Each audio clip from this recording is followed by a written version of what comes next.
Yeah, unfortunately, it seems that we cannot go on YouTube together with Facebook. Since we already started Facebook live stream, it is not possible to live stream on YouTube too.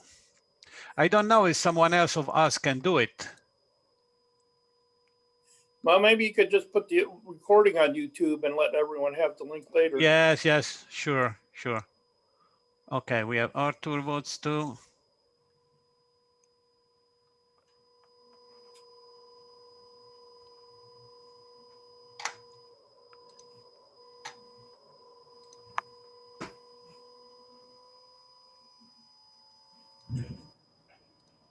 Buongiorno. Oh, buongiorno, Jim.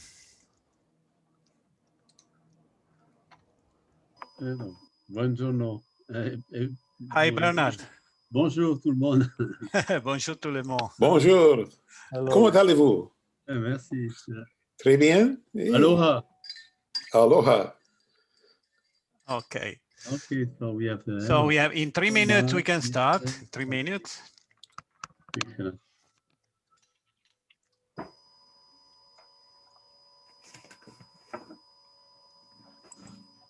So the order. Oh yeah.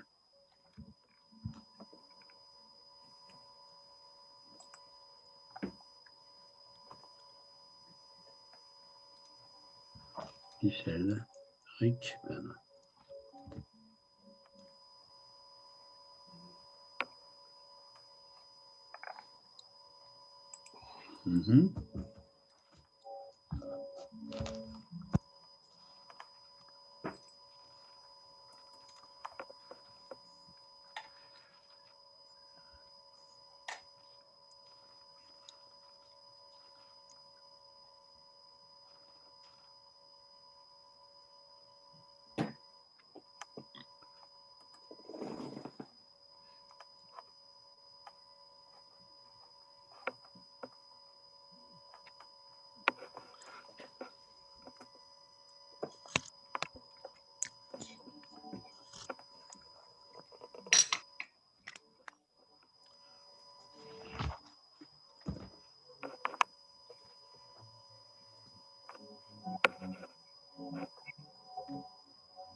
Some music in the background.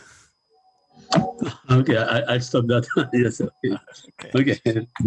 That's Tchaikovsky. Yes, that's Yeah, but that was so noteworthy. Okay. Good. So it's exactly 16 p.m. Universal Time. So we can start now. I stop. Yeah, I already. Oh my God. A lot of communications now. Okay. Somebody else is coming. I don't see.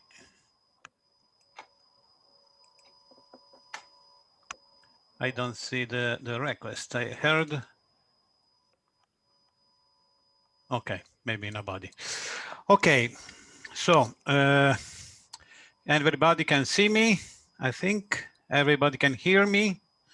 We can start this webinar on Earth orbit, Moon, and Cislunar industrial development.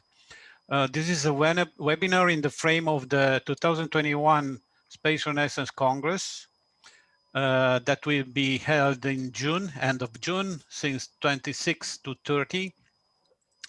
with several symposiums on the topics of civilian space development. So we will see it from the social point of view, from the industrial point of view, from the philosophical point of view, and trying to reach to a resolution discussing our thesis on the situation of the civilization and the probabilities of expansion into outer space, and reaching the end of the Congress to draw the best strategy to support and accelerate such a social process.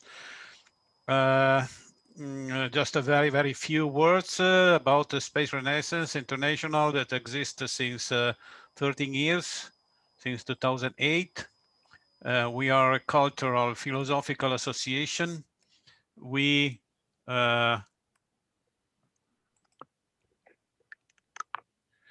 yes, no, I saw now a suggestion from Facebook saying that we are not broadcasting on YouTube, of course, because it is not possible to do in the same time Facebook and the YouTube broadcasting. But however, we are recording this meeting and it will be posted to YouTube later. Therefore, it will be visible for months and days after.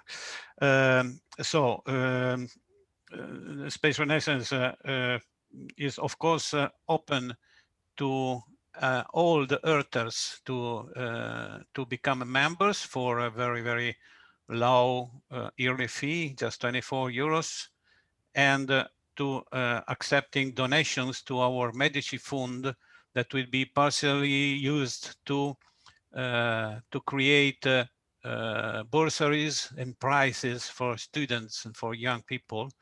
And yes, together with this Congress, we will officially start the Medici Fund initiative that will try to boost the Renaissance in all our planet, because there are many initiatives in this planet for space renaissance in terms of a social process, and we, as the Space Renaissance Association, we want to help and accelerate this process as much as possible. So, what we will discuss today, we will discuss the perspective to kick off the Lunar Space Region industrialization. And we know that we have several conditions that will allow to kick off this process. First of all, low-cost access to orbit. So developing fully reusable low-cost vehicles. This is the very first step that is ongoing with SpaceX and Blue Origin and other brave enterprises. But we also need enabling technologies to allow untrained civilians to travel, work, and live in space. When we want to start really moving to space, of course, not all the people will be astronauts. There will be technicians, there will be businessmen, there will be tourists. Just like on the civilian aeronautics, not all the people are pilots or stewards. In the same way, people that will live and work in space will not be astronauts. They will be civilians making the same jobs that now they are doing on Earth. They will do it in space. And of course, third condition, a suitable law system that could be an evolution of the current Outer Space Treaty, or to be a new law system. We will see how it will develop. However, I'm sure that all of our panelists today have their own thoughts about that, and maybe they will share their thoughts on these topics. So I think I already spoke too much. So it's my pleasure to give the floor to the first panelist. It is Michel Hanlon of the organization called For All Moonkind. And I think she can better introduce herself than what I could do. So Michelle, it's to you. Thank you. Thank you so much. And thank you for inviting me today. And I just want to say, you know, the Space Renaissance has just been a really fantastic organization. I really encourage everybody to join. There's a lot of information, a lot of discourse, and a lot of very thought-provoking themes that come through the emails and the newsletters. And I really commend you, Adriano, for starting this movement. And I've been really enjoying watching it grow. I haven't contributed as much as I would like to because I wear many hats in space law, but I'm really thrilled to be able to contribute and participate today. Thank you very much. If I can share my screen. Let's see.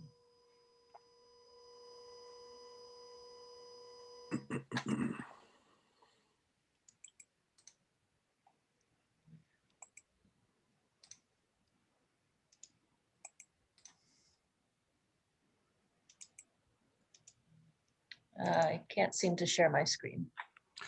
No, there is a green icon in the bottom, in the middle bottom of the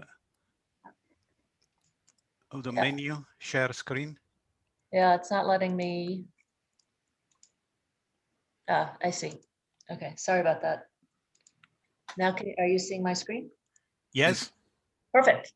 So my presentation, I just put together some slides. I hope probably just maybe 10, 15 minutes. I just really want to point out I'm a space lawyer, and I really want to sort of look through the laws and think about what kind of law we want in space and how we want that law to develop. I wanted to start by talking, this is of course the anniversary of Apollo 14's launch. And so I just want to take a minute and think about the fact that, you know, 50 years ago today, Edgar Mitchell and his team were headed into the moon. And I think Edgar Mitchell had one of the most thought-provoking comments, or one of the most thought-provoking public comments about the moon and about space exploration, and how important it is. I know we talk about how important it is at SRI to think about moving ourselves off this planet for our own future. I think, though, we really need to also think about moving ourselves off this planet for our peace. And it's not so much just using the resources of space, it's and taking ourselves off of this planet, but it's also thinking about how we can unite ourselves as a humanity. And I think, sadly, I don't think I will ever be able to get the view that Edgar Mitchell has, but I can well imagine what it is. And we all know Frank White and his great concept of the overview effect. And I think that is one thing we really need to remember about space, is it's not just about moving humanity physically to a different place. It's about moving humanity philosophically to a universality of our species and understanding that we are all in this together. We are all in space together. So a little bit about myself. I am the co-director of the Center for Air and Space Law at the University of Mississippi School of Law. We're the only ABA accredited university with a JD concentration in air and space law, and also with an LLM, a Master of Laws in Air and Space Law.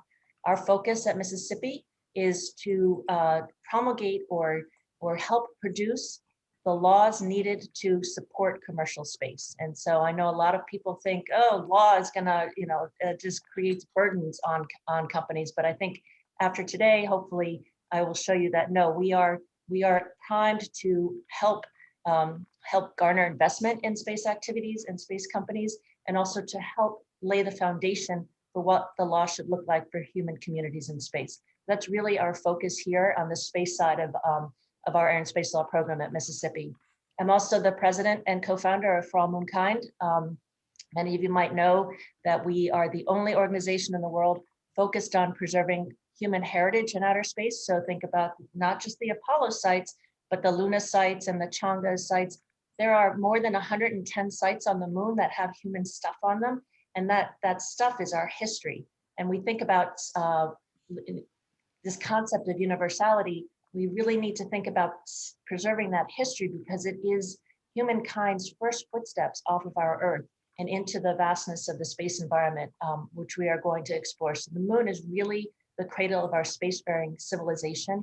And it's really important that we preserve those first steps to keep reminding ourselves of where we came from. So I think it's been a really interesting 2020 and first part of the year. And obviously one of our biggest private actors in space is Elon Musk. And he's done a lot of interesting things with respect and concepts with respect to the government and the rule of law in the past year. So he just this week said in most cases, the best government can do is just not get in the way. Last year, he provided in his Starlink contract in the terms of agreement, a clause that said essentially Mars is a free planet. So while he's doing that, though, he's also getting here $900 million worth of federal subsidies to support Starlink. So what we have to understand is, yeah, it's great to think about private companies doing it on their own and getting out there on their own. But right now, the funding for those private companies, the services that those private companies provide are being purchased by governments. And so we can't entirely separate ourselves from the government. And I would argue with Elon Musk that no, sometimes the government can set the regulations that we need to support him. We just need to be more open and transparent about it. So space is not lawless. We think about the final frontier. It's not. Go to this slide.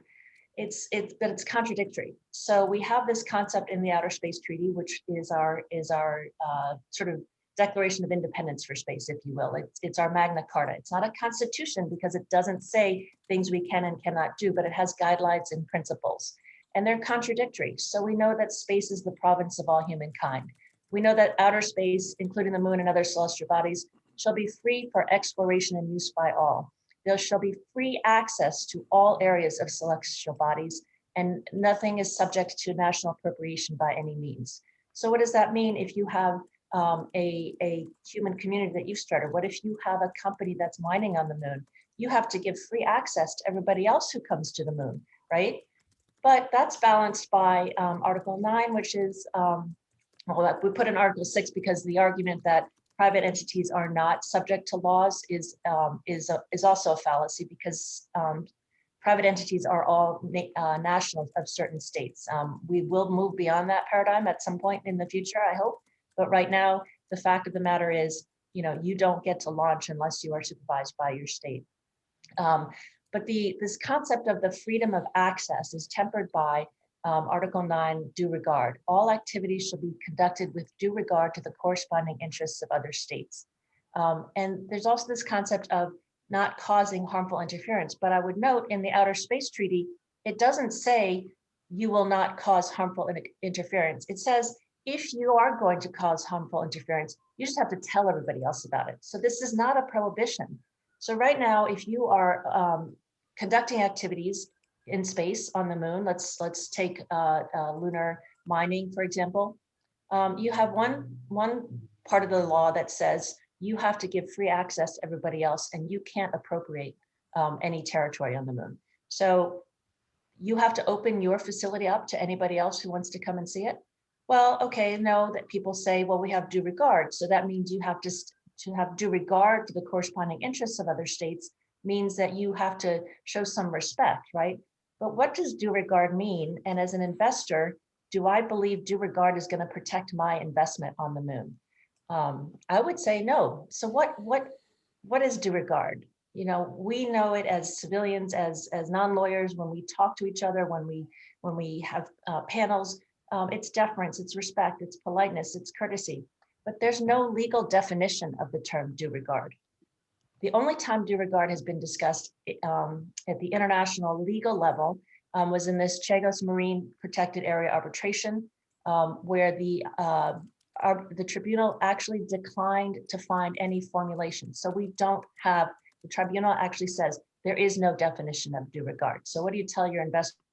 Well, I don't know, because it's a balancing act. We're going to look at the extent of regard required by the convention, will depend on the nature of the rights held by the second state, their importance, the extent of its anticipated impairment, the nature and importance of the activities contemplated by the first state, and the availability of alternative approaches. So what does that mean?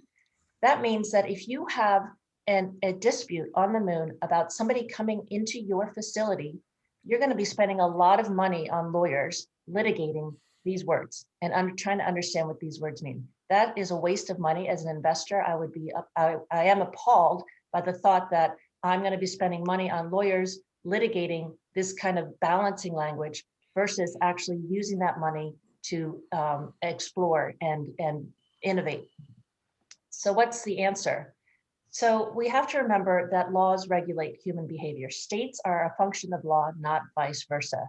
The genesis of law was not a response to state activity, but an effort to steer and instruct human relationships. So states grew because of law. And therefore we have to get that back. It's time to eliminate that sovereign paradigm and think about what law is intended to do. It's intended to guide the relationships between humans. We don't need sovereign states to be able to do that.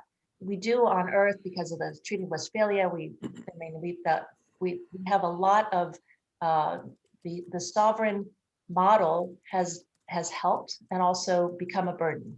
But what is clear now is that private entities can do what was once the realm of states. So when the Outer Space Treaty was negotiated, only states could even imagine going to space. But now private entities can do that.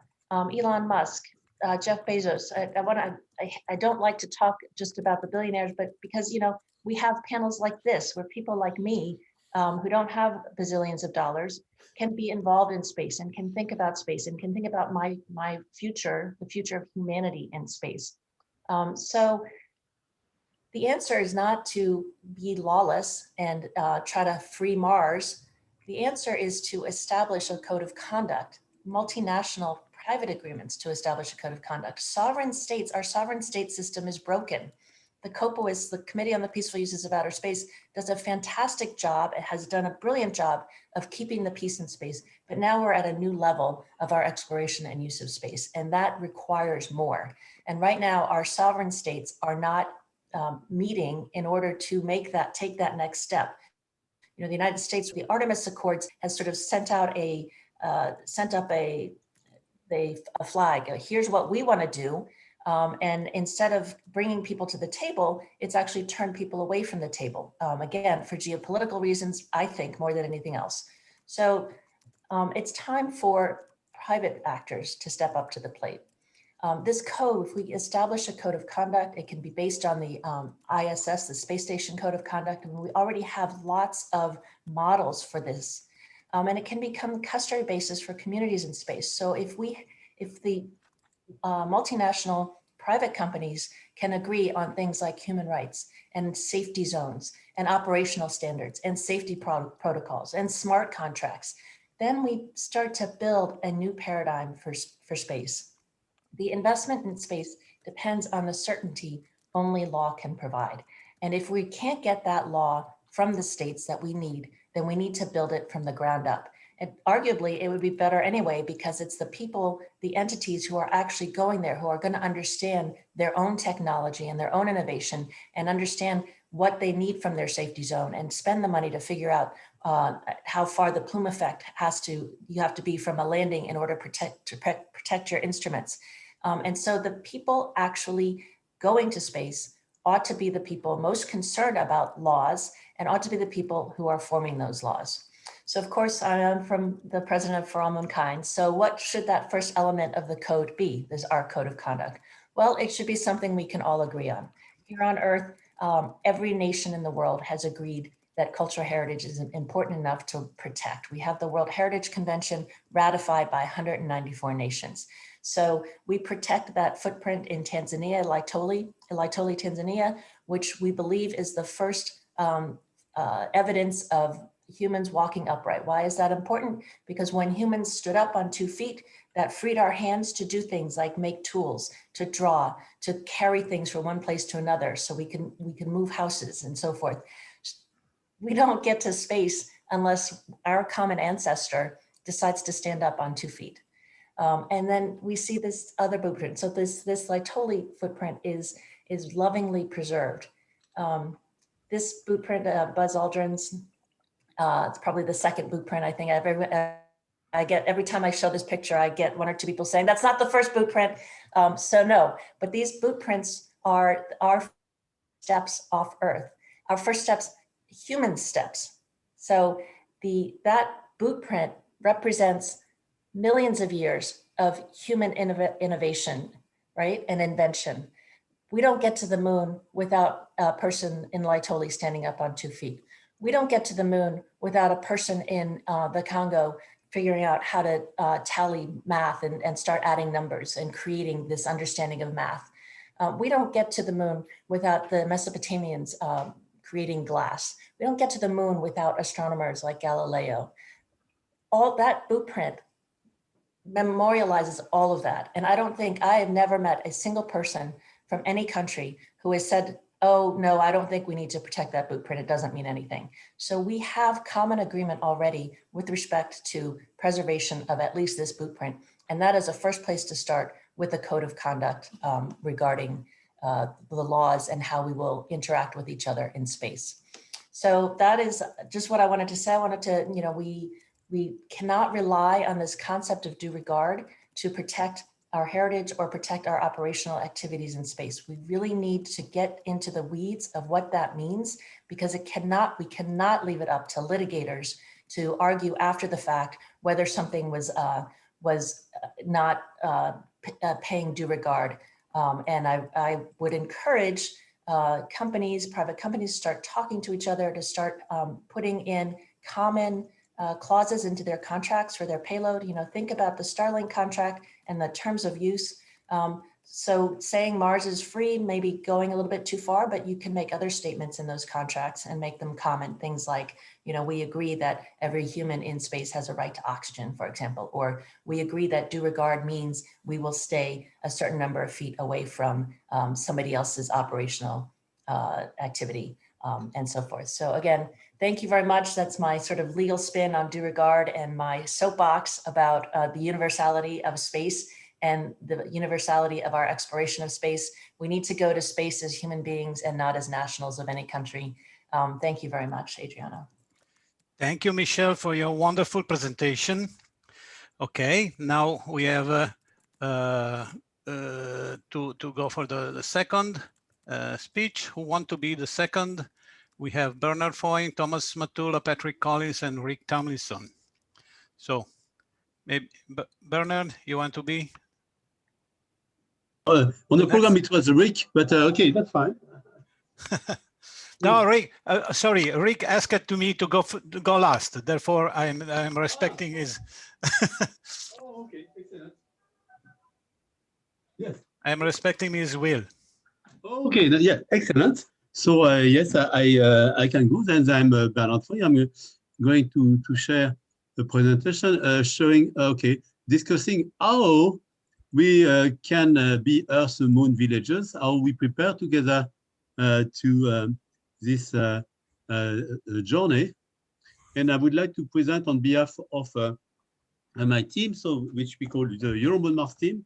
As you know, I'm the executive director of the International Lunar Exploration Working Group, and we have created a platform some 11 years ago, where we are developing, engaging the young professionals. We are also working with a number of institutions, universities, agencies, and every year we have some new collaborators coming into our team. So here I have put their first name because I was not enough space for the rest. And we are looking at analyzing data to prepare ourselves, developing instruments, developing as well a field campaign and simulation in a moon basis. And we organize as well outreach events and cultural and artistic events. So Earth, Moon, villagers together. So as you know, I have been to the moon myself. I have put my fingerprint on the spacecraft that I have sent around and that finally touched down. And this was a Smart 1 mission, the first lunar mission of the millennium. We launched in 2003, we arrived in 2005, and we realized that it was an inspiring vehicle for everybody, the youth, the public, to be interested in the moon. And it was also a model of a fast development with new technologies. So from the science point of view, once we arrived. We also studied the moon, so the processes that shape the moon, tectonics, impact craters, bombardment chronology, and as well volcanic features.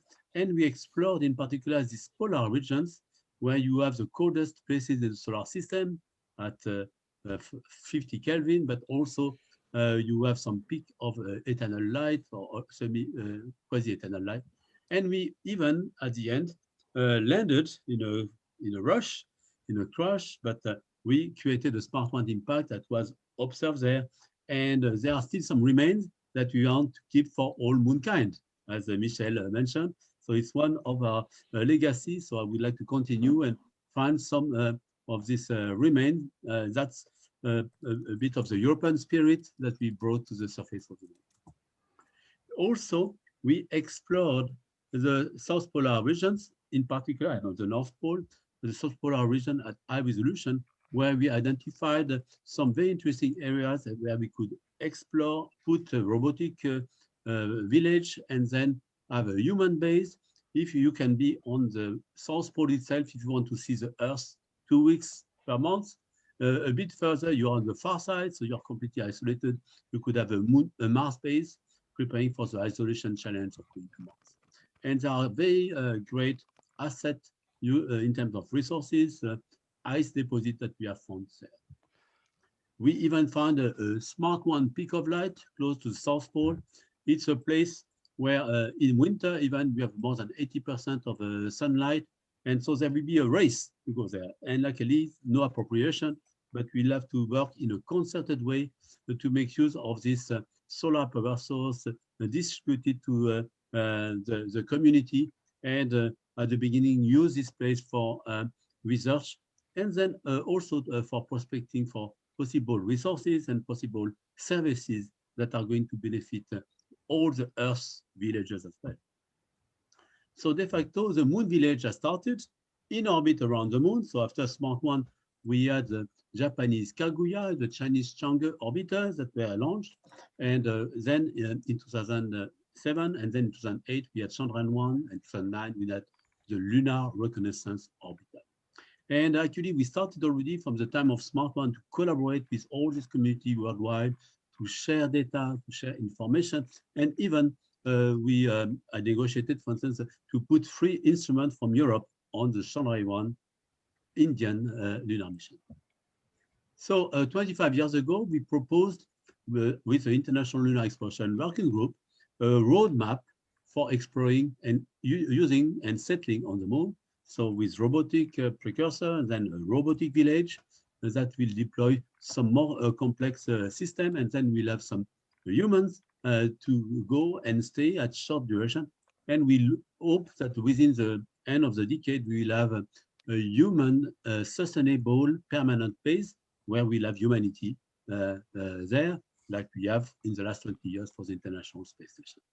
And we want to be sustainable and in particular share the benefit for humanity, benefit in terms of knowledge, in terms of science, in terms of technology that we develop, also inspiration and opportunities for business and renaissance, clearly renaissance beyond the cradle of the Earth.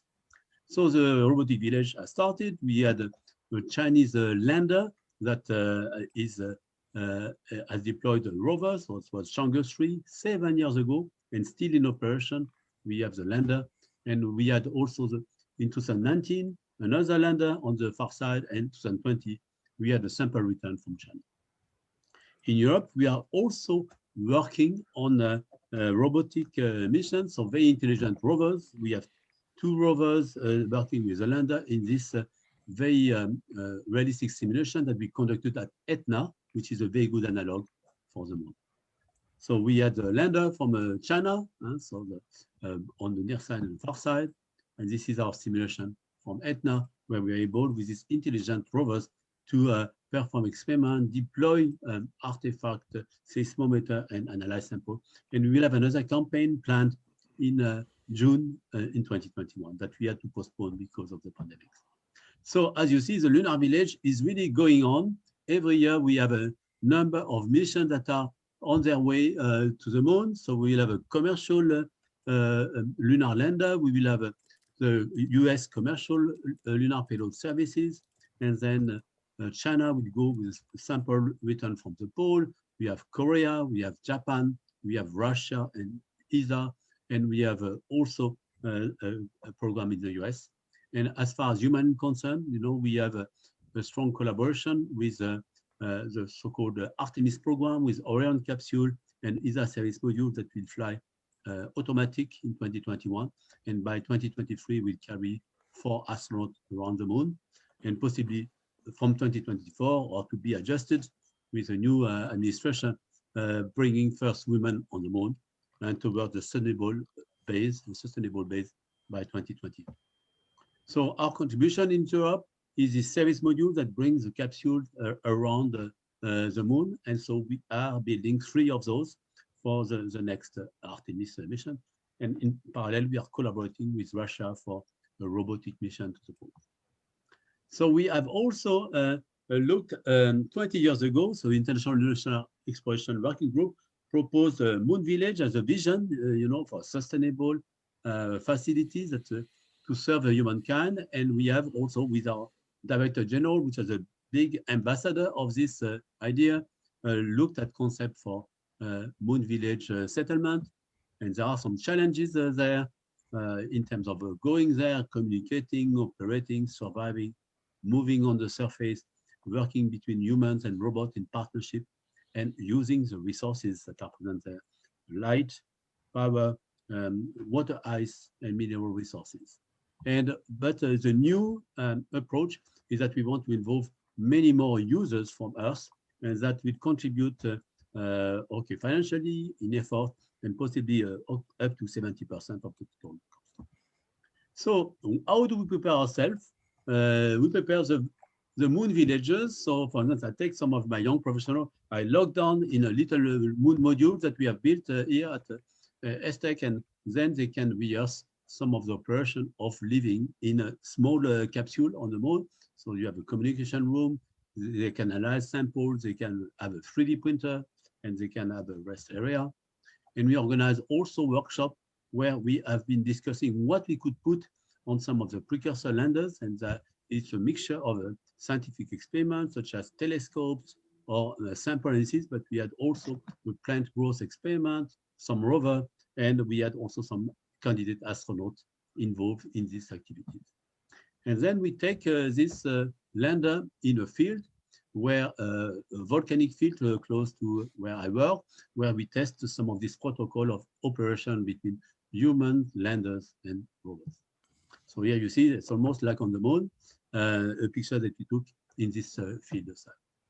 More recently, we have also worked in a frame of ESA Lab, that's a federation of laboratories between universities, where we built a moon habitat under ice in a glacier in the Alps.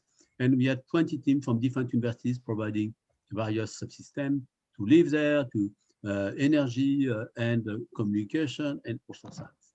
And for instance, you can see how we make use of advanced robots for operation. We had even a robotic gardener that was planting some of the cress and radish, and with robotic arm and artificial intelligence to collect them. And we brought also our lander to the top of the glacier. We have been also doing campaigns in Iceland, which is a good analog of a world of basalt, volcanoes, and ice. And we have done some scouting campaign in order to explore it. And next year we will have a campaign where we will deploy in the lava tube, in the subsurface, some habitat. I've been to a number of lava tubes over the world, in Hawaii, in La Réunion, in Fuji-san, all over, for Patrick, I say that. And we are very interested in lava tubes, also as other sites to explore on the moon, in addition to the polar sites that we have identified. And then we started 10 years ago this Human Mars field campaign.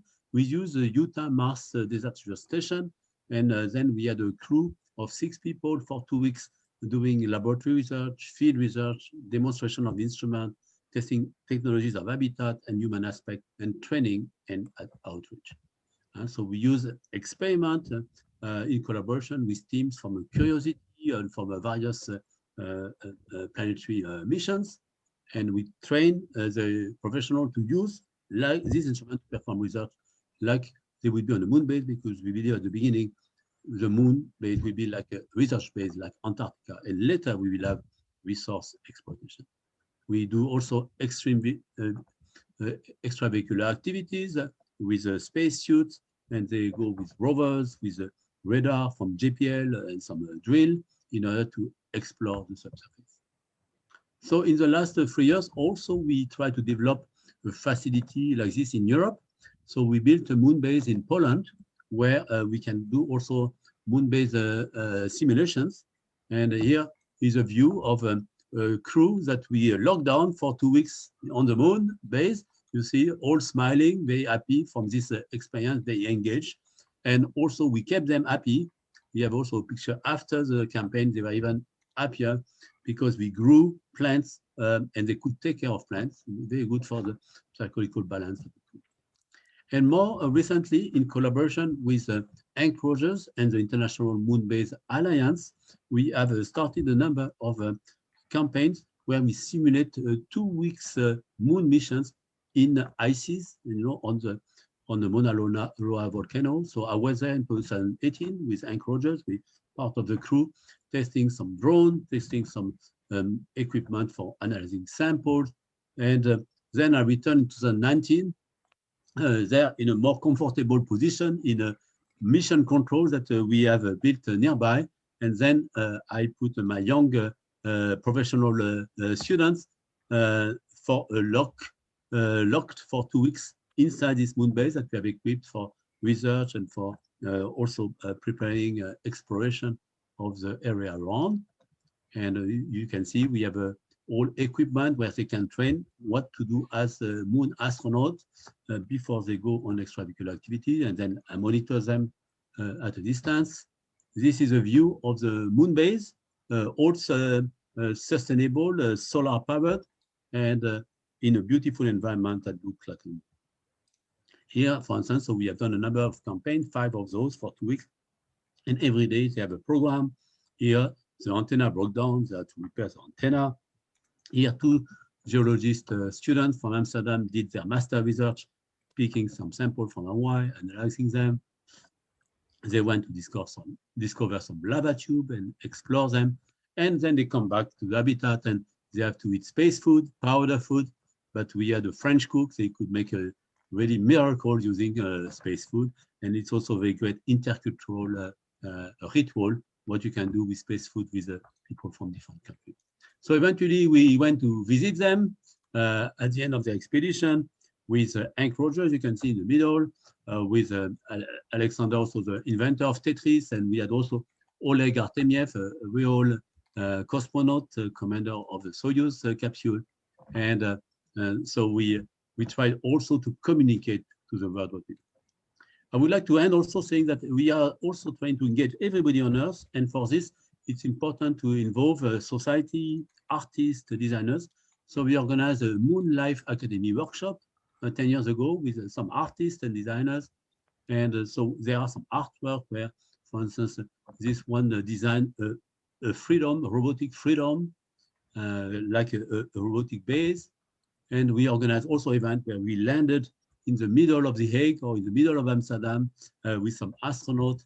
And we even performed a musical event inspired by the moon and space. You can see with some of my colleagues because we also like music. And more recently, also we even created a global science opera. It's an exercise with more than 20 classes worldwide, inspired by the theme of what will happen in 2040 when the first baby will be born on the moon. What school do you offer? And so they produce this play, 20 different scenes, each of them played in a different country.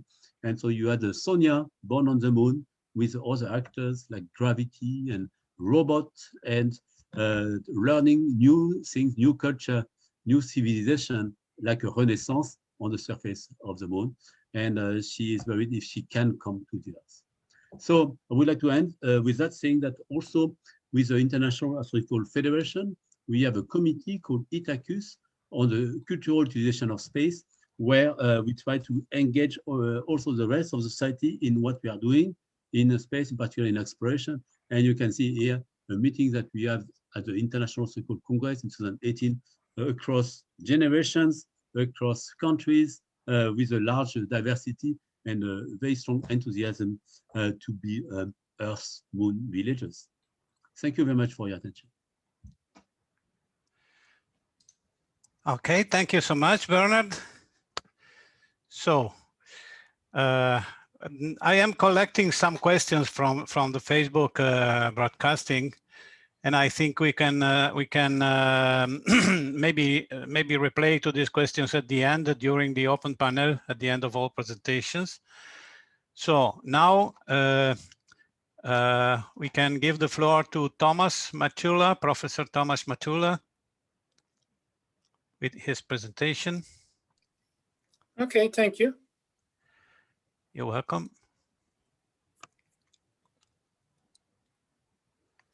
Okay.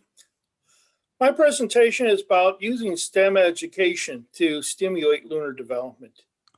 I teach at Colorado State University. We're in West Texas, out in a region where both Blue Origins and Midland Spaceport is. And basically, what I'm looking at doing here is the idea of moving a different direction, basically. I know, like many of you, we've been going to these conferences since the 80s. We've seen a lot of companies and ideas come and go, like Lunacorp, SkyCorp, Transorbital, a lot of proposals, but none of them really gained any traction, partly because they were dependent on government funding, and governments come and go and their priorities change. And then premature markets, as trying to sell products, really there isn't a market yet. And so I'm looking at a new grassroots approach that's based on something there is a demand for, which is STEM education. We're in the pandemic, and the reality is the old economy is gone forever. There's going to be a new post-pandemic economy because the pandemic really has accelerated the economy into the future. There's going to be more remote work, a lot more remote learning, and more demand for STEM skills related to that, more virtual meetings and conferences like this one. The old economy we had for the pandemic is gone. It's not coming back, not in that form. And students are going to need these skills to thrive in this economy. The ability to work in virtual teams, remote work, learning environment, understanding. And these are the same skills that have been used in the space program for decades, the skills you're going to need for lunar development. For every worker on the moon, there's going to be 50, 100, 150 working remotely from Earth to support them. And that's the same type of work that's going to be done on Earth. Already there's mines that are being developed in Australia that are operated from towns thousands of miles away. The workers aren't in the mines. They're in Sydney, they're in Perth, and they go to work remotely. And that's going to be how the future is worldwide. And the idea is to create something called Lunar Base Academy that will train students for this new world work using the moon and lunar exploration as the attraction to them. It's going to be focused on high school students, and it's really going to be focused on skills needed to work in a fun environment. Too much of Zoom learning is just boring to students. They like to be active, they like to be involved, and this will provide a way of doing that. And of course, kids have always been excited about space. All you have to do is look at the Facebook groups and for SpaceX, how kids are building models of the Starship, flying models of the Starship. The activity kids are always interested in space, and too often space professionals don't leverage that to the extent they should. They choose it as a sideshow instead of a central team for developing space. So what we'll do is motivate it by creating a focus on the moon while developing the technology. A lot of the things you're going to need to do on the moon, like grow food, process metals, build construction equipment, are skills that are also needed on Earth in hazardous environments. In fact, the American Civil Engineering Society has been holding meetings for over 30 years on how to apply the technology for space to building in remote areas like the seafloor, the Arctic, remote deserts. And that's the technology you're going to see being developed on Earth that's going to be applied to the moon. And this allows these kids to get use in that technology on Earth by experimenting with it on Earth and using their creativity to improve it. So it's going to be really about involving the students in aspirational development at Moon and develop their skills. They'll be doing activities that excite them, not a boring Moon lecture, a Zoom lecture, but actually doing things that will interest them. Remember, it's a high point in human history. And worldwide, it's something that made us forget our differences. And that's what lunar base can do. It can do something that's desperately needed out in the world, and that's bring people back together virtually. And going to the moon was a symbol of what was possible if people worked together. And, you know, too much of the visions you see for the future of Earth now are doom and gloom. I mean, global warming, climate change. And this presents one for the future of a hopeful vision of technology overcoming the challenges. Now, the funding for it, of course, whenever you do something that's funding, it's going to be from government grants, but not necessarily space grants. There's lots of grants out there for STEM education. In fact, a lot more is spent on education than has ever been spent on space. Corporations and foundations that want to improve education for students, crowdfunding.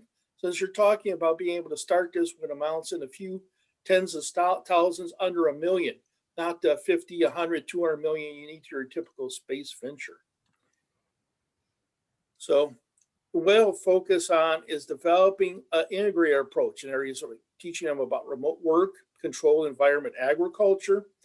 That's the next wave of agriculture, actually, now is controlled environment agriculture. And, you know, people think of Elon Musk and his rockets, but they don't realize his brother, Kimball Musk, is developing modules where he can produce food right at the site it's sold. He's a company where he produced modules for producing herbs and vegetables that are actually at Whole Food stores that are sold directly to the stores, right from the parking lot. Robotics, how to use sustainable resources, social science projects. Also bringing in the arts and humanities, the artists and archives that are often missing, and of course, business. You know, one of the things you can do with this is create simulations of the moon, virtual simulations like Second Life, but focus entirely on the moon, where you can test different business ideas in this virtual environment. And students are great at doing that. I mean, if you ever watch how students play video games and the effort they put into it, you create video games based on lunar development that the students can take part in. And that's also where you get to test out these various codes of conduct, because when you make the rules of the game, you can build them around proposed codes of conduct and actually test them out. How will they actually work in a simulation? What are the problems with them that you may not see when you create them? So it involves students actually test things and do things and produce a knowledge base we don't really have for space development now. It's going to build on 3 key themes. The future is what you choose it to be, something I think students need to hear today. How innovative thinking solves problems, and how you get dreams by working together. That was the whole purpose, whole basic function of Apollo. You know, a nation worked together and they reached the moon. So the idea is virtual worlds for learning. There's a lot of virtual worlds technology out there. Zoom, really, you know, it's a 20-year-old technology. I mean, I remember doing Skype meetings 20 years ago with students in college, testing out the technology. It's not really a new technology. It's really a, you know, outdated old technology that's just now being used because people have to use it because of the pandemic. But the whole future is in virtual worlds and virtual simulations. And this allows students to create their own research projects in the virtual world, to create their own robots, and build teamwork skills working virtually. So they work remotely. But you also have, but this will be summer camps where the students can come together in person for a couple of weeks, work in a simulated lunar environment, work in a simulated lunar base to actually experiment what, you know, it's like, you know, convert what they've learned in the simulated environments into real environments. And also they'll develop payloads during those weeks that maybe they could put on these commercial landers. They'll drive market demand for them. So, and then there's contests, you know, like contests in robotics. I used to work with the American Society of Civil Engineering. We used to have high school robotic competitions. And it's amazing how brilliant those students were with those robots in terms of doing things like burying modules on the moon, drilling into a lava dome and turning it into a habitat, building and connecting modules on the moon using local materials that were available. Students are extremely creative, and often we just don't allow them to use that creativity in the contest and that we provide for space.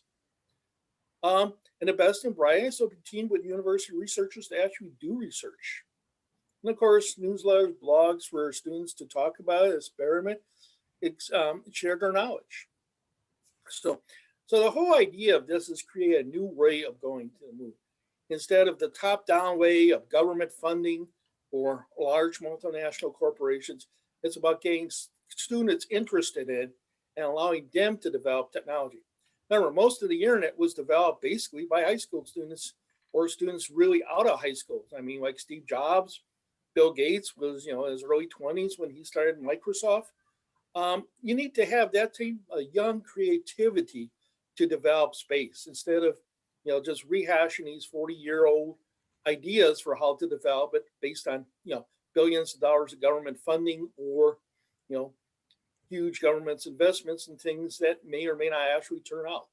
You need to start a bottom-up movement to develop space and to actually see how you would develop it. And that's what the whole idea of Lunar Base Academy is. Okay, well, like I said, do you want to do more than just talk about it? I'm hoping to use Lunar Base Academy actually create the future. And that's what I wanted to discuss with everyone here today. Thank you. Thank you. Thank you very much, Thomas. Very interesting and very instructive, your presentation.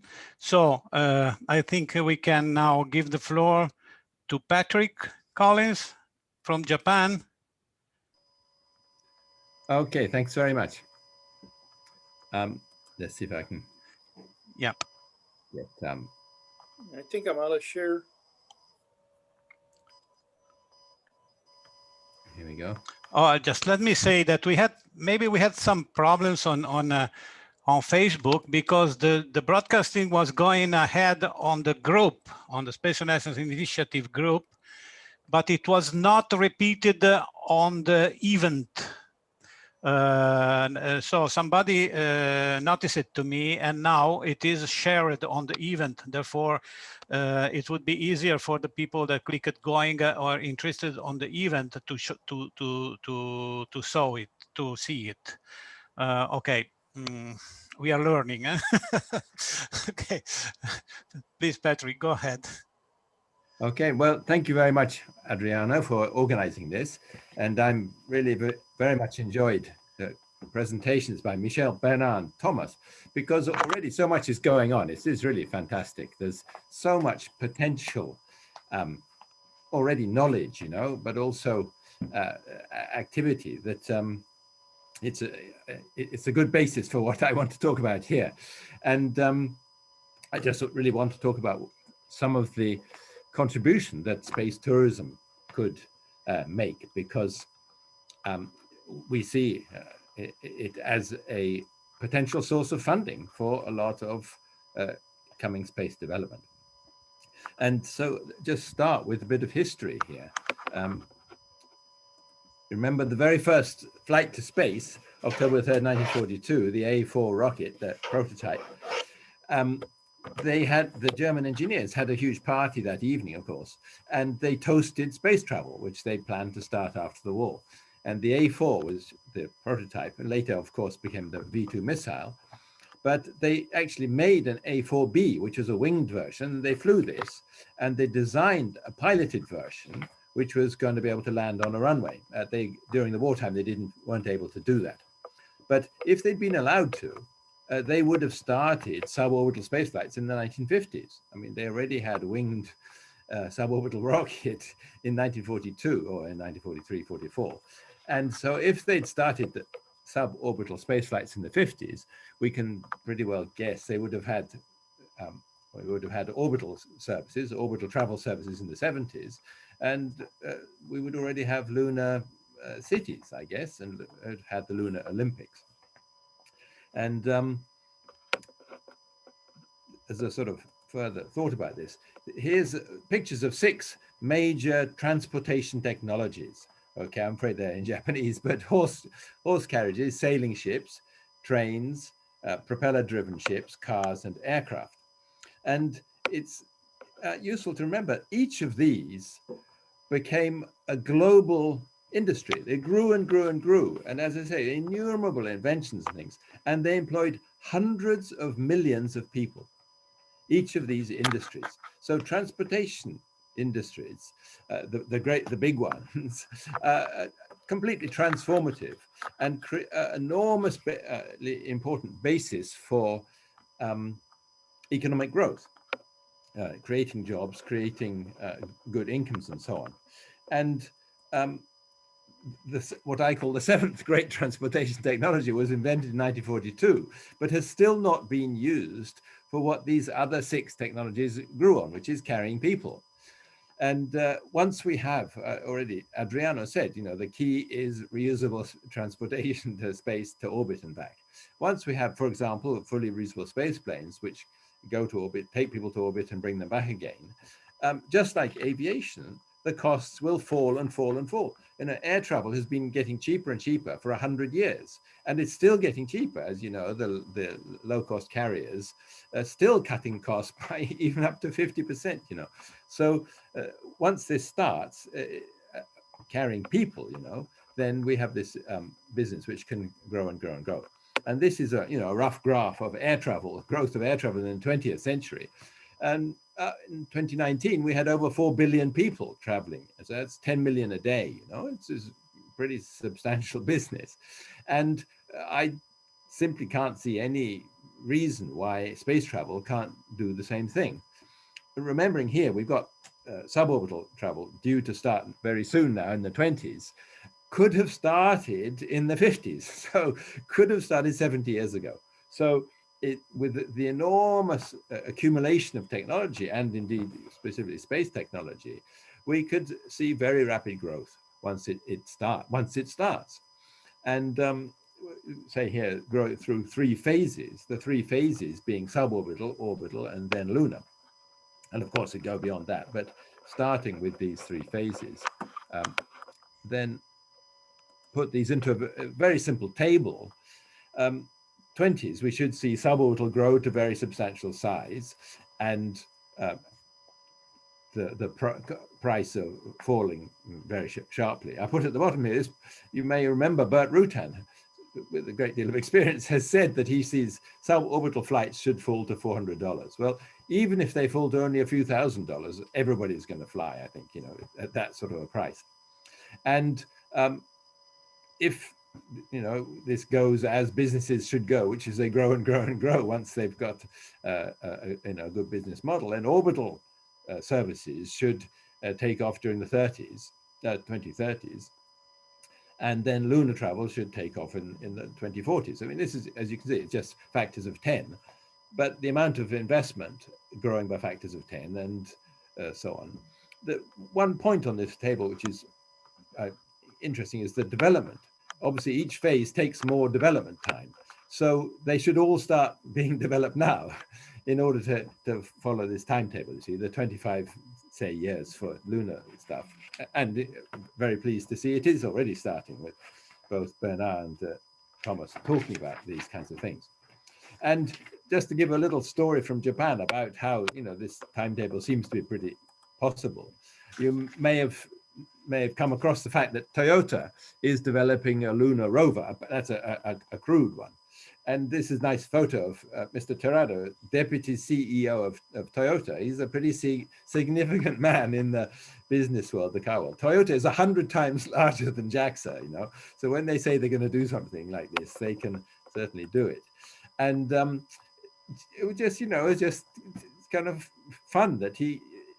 Terado, number 2 in Toyota, so a very busy man, spoke at length and has appeared several times in interviews saying the engineers love this project. They just go bonkers over it. It's their favorite thing to be doing, designing a lunar rover. And I don't know if you've seen some of the photos of where they've got to. This is the thing. It's to carry 2 people for 6 weeks on the lunar surface. So the initial use is for sort of exploration.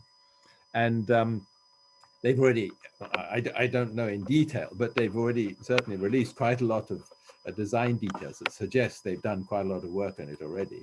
I think it's a hydrogen fuel cell, electric motors, but it has to have an airlock, you see, for the and for people to wear suits and so on. And so the work is going ahead. But it's the quoted figure is it'll start operation on the lunar surface in 2029.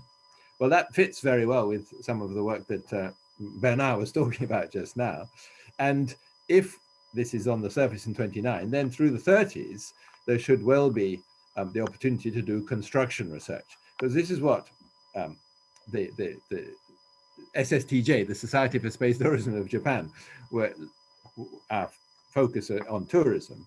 On the lunar surface, for tourism, we need some buildings. So construction research, obviously, there's plenty of scientific research to be done and so on, but actually learning how to build on the moon is key for tourism.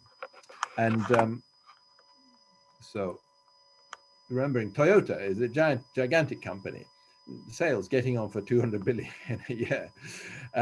And it's very, as you can imagine, customer focused. So it's sure to be already designing other versions. Now, this isn't a Toyota picture. This is a picture I had drawn, but this is using their basic platform. This is a moon truck, which people will use for when they're getting around to building. And of course, the time frame will fit in very much with the learning to operate humans and robots together and so on. But this is a particular, and it's a piloted truck, for a vehicle for people. So this is a lunar truck, and then here's a lunar tour bus, which we hope to be able to hire on the moon at a certain phase. But with Toyota making the basic platform, these are versions, of course, which would be very straightforward for them to make. The overall lunar tourism, very simply put, needs 7 pieces of infrastructure. That we need spaceports on Earth, okay, which are orbital spaceports. These are 24-hour operations for going up to orbit and back. We need vehicles from the Earth surface to Earth orbit, low Earth orbit, which are reusable passenger vehicles. And then we need kind of hotels, orbital spaceports in orbit where people can disembark from the Earth ferry and then get onto the ferry to the moon. And then the fourth thing is, of course, these vehicles which will continue they'll operate between Earth orbit and lunar orbit. And then it won't come to land anywhere. And the fifth item then is the lunar orbit hotel spaceport, sort of dock. And then the sixth is the landers, the shuttles between lunar orbit and the lunar surface. And then the seventh is, of course, the lunar spaceports for these vehicles.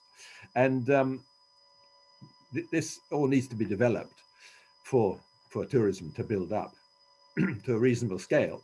And as I put here, there's obviously enormous scope for international collaboration on these various components of the overall infrastructure that's needed. And of course, one reason, you say, why will people go to the moon? Well, there's all sorts of reasons, but one which is interesting from the tourism point of view is sports. Low gravity will be fascinating for all sports, and including, of course, human bird-like, well, not very bird-like, but human flapping flight. And this great story, if you haven't read it, you should read the Robert Heinlein's story, Menace from Earth, which is just about people flying. Oh, it's a teenage love story, but it's set where people are flying on the moon. And this is sure to be immensely popular as a new sport. And I've shown this lots of times before, so you may have seen it before, but this is a rare illustration by NASA of a sports stadium. And up on the right-hand corner, you can see some people flying. They haven't gone into great detail, but it's recognized, physically it will be a feasible sport. And this is a bit of a tongue-in-cheek photo, this rather advanced design with these enormous panels of glass. And then the sports, you see, the diving is about like a 50-meter dive, and the hurdles on the right are sort of 2 or 3 meters tall because of the low gravity. But it makes the point that the sports on the moon would be very interesting. And as a student, I was inspired by this book, Lunar Utilization. And it just makes the point here that we've had 45 years already of people doing design work for exploiting the moon, and we're still waiting. But once it gets going, you know, there's so much knowledge already there that it could grow very quickly. And just to give a very rough sort of idea, building a dome city on the moon, any building on the moon can be 6 times bigger than it would be on the Earth if it's the same materials. And if we think of this, it's a little bit less advanced than the NASA design, but glass and aluminium, a dome of glass and aluminium. Now on the right here, we do extrude the aluminium. You know, aluminium extrusions is an enormous business already. And very rough calculation, a dome about half a kilometer wide and a few hundred meters tall, the aluminium would be about 20,000 tons and the glass about 100,000 tons. Well, these are quite substantial figures, but that's typical of a single factory this at present on the Earth. So that these are not, for glass makers and aluminium makers, these are very, very handleable numbers. Now, doing it on the moon, doing it in vacuum and so on, poses all sorts of new challenges and stuff. But it's you know, it's within the scope of what people do already. So we sort of think that if lunar construction research starts in the 20s, then the construction research will boom through the 30s, and we can have sports stadiums, building sports stadiums in the 40s. So the first Lunar Olympics could be sometime in the 2040s. It seems to be quite a reasonable idea. And just to echo really Thomas's point, well, all three speakers' points, one of the important things here is for young people. They're fed so much pessimism today, you're running out of resources, running out of food, utter and complete nonsense. The human race, the future of the human race is so bright and wonderful once we get the space renaissance underway. And I was delighted to hear that Thomas saying that, you know, how much the children enjoy it. They, in Japan too, they enjoy it as well. They enjoy talking about space sports. We have somebody once, some marketing people said, the competition for business today is the story. You have to have a good story to get business, and we've got the best story, the future that we are offering for the human race. So that I think that tourism can offer a great deal in what Thomas was saying about needing to involve more the general public, and of course Bernard, you also spoke about this as well. And I think in particular sports, and of course sports in low orbit. I didn't even talk about that, but zero gravity sports will be a good step on the way. But it's certainly, I think it can contribute very much, and also to providing the funding for developing these the infrastructure which we need. So thanks for listening.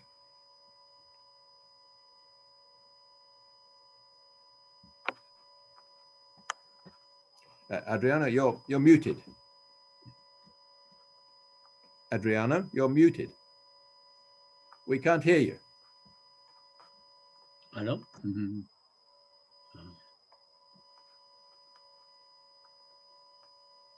Adriano, you're mute.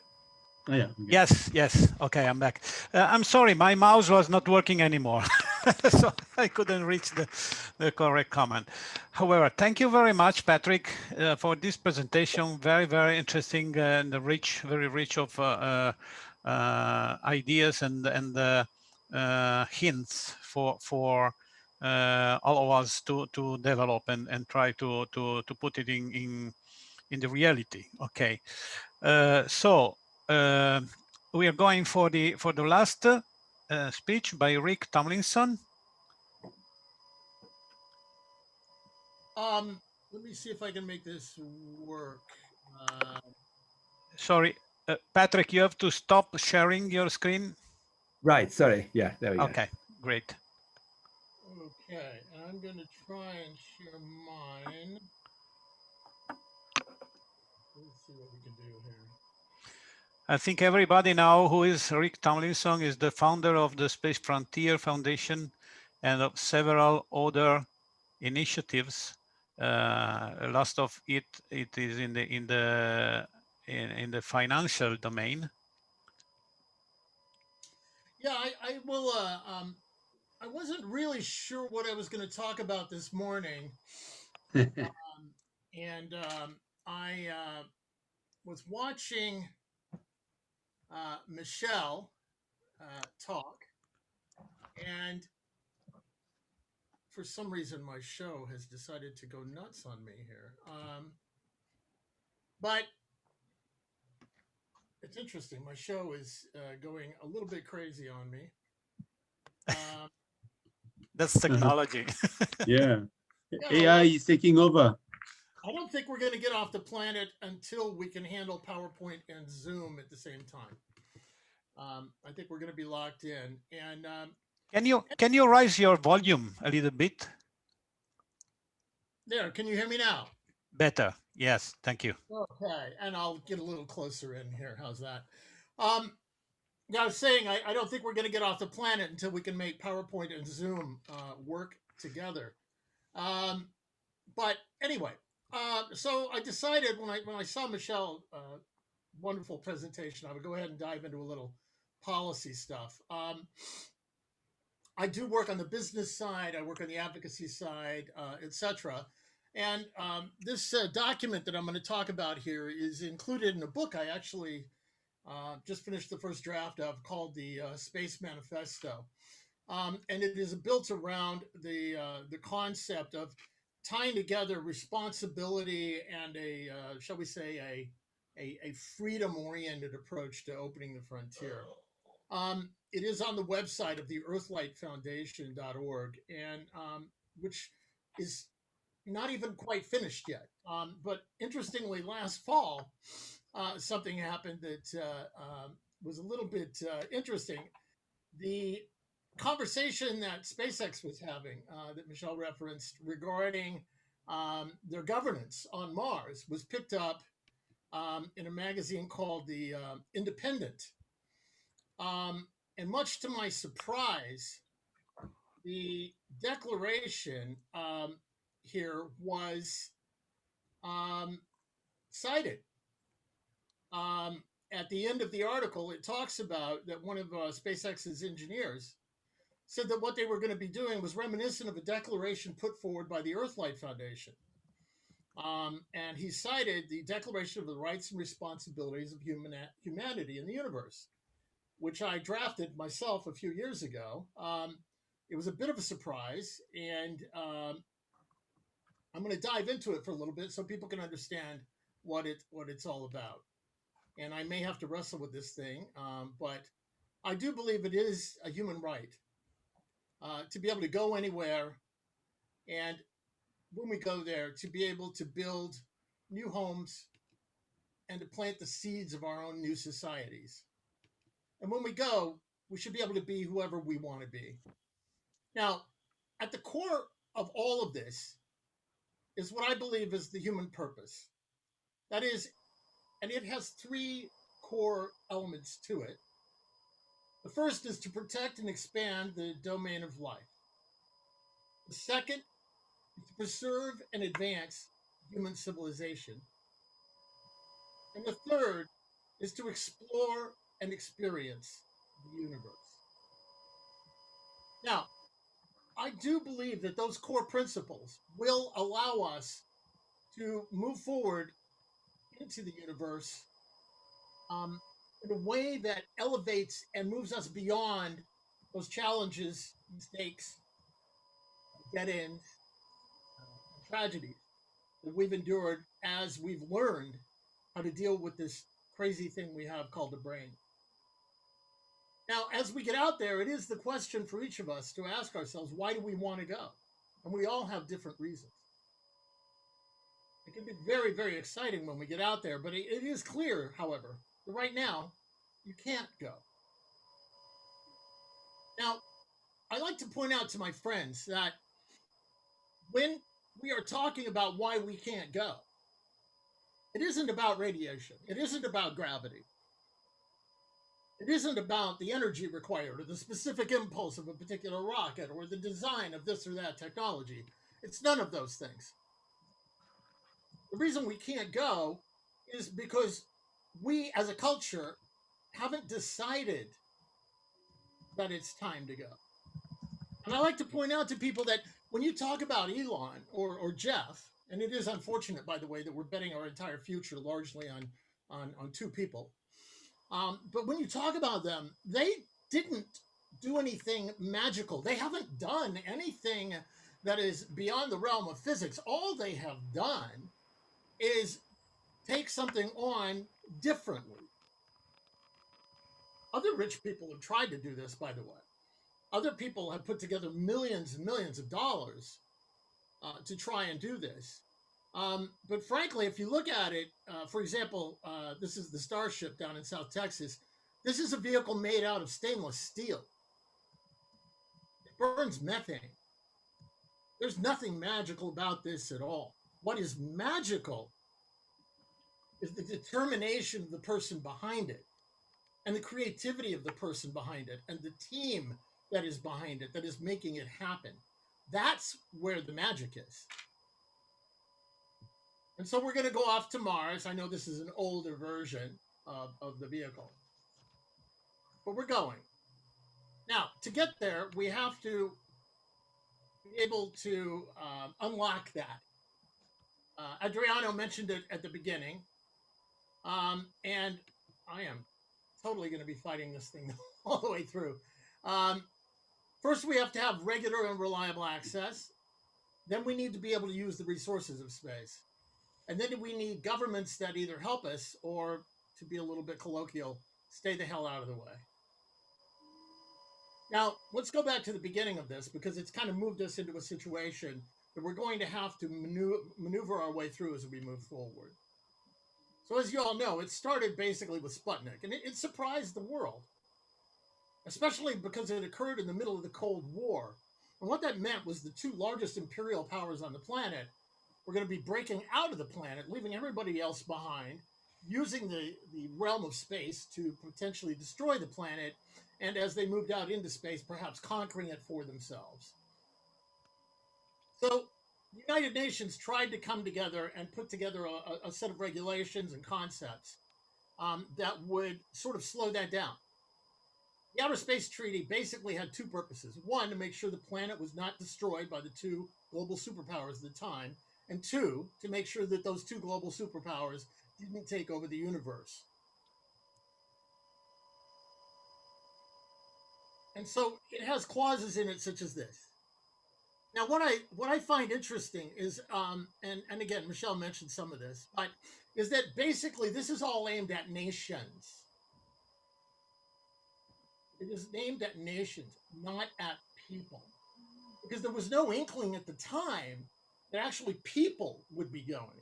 This was all national. This was all basically cover stories or extensions of military competition, geopolitical competition, strategic competition by nation states. So the question is, will that very same law, which by the way did a pretty good job of making sure that those two things didn't happen, but will that same legacy, that same document that was created, enable us or hold us back from moving into the frontier? Adriano, since you're in Italy, I came up with this old quote from a famous Italian. And in this quote, I'll go back to it here, is the idea that the first occupant of a place to make that place their property. In the US, just fine print, it's not to be read, but just to see that it was there, we had the Homestead Act. Now, here's a very interesting point, that in the Universal Declaration of Human Rights, which is also a UN-inspired document, while many of the academics that Michelle was talking about are proclaiming that the idea of owning private property in space is somehow an anathema to the ability of humanity to share equally in the benefits of opening the solar system, in the actual Universal Declaration of Human Rights, it proclaims the right of individuals to be able to own property as one of the more sacred rights of being a human being. So these two are actually in conflict with each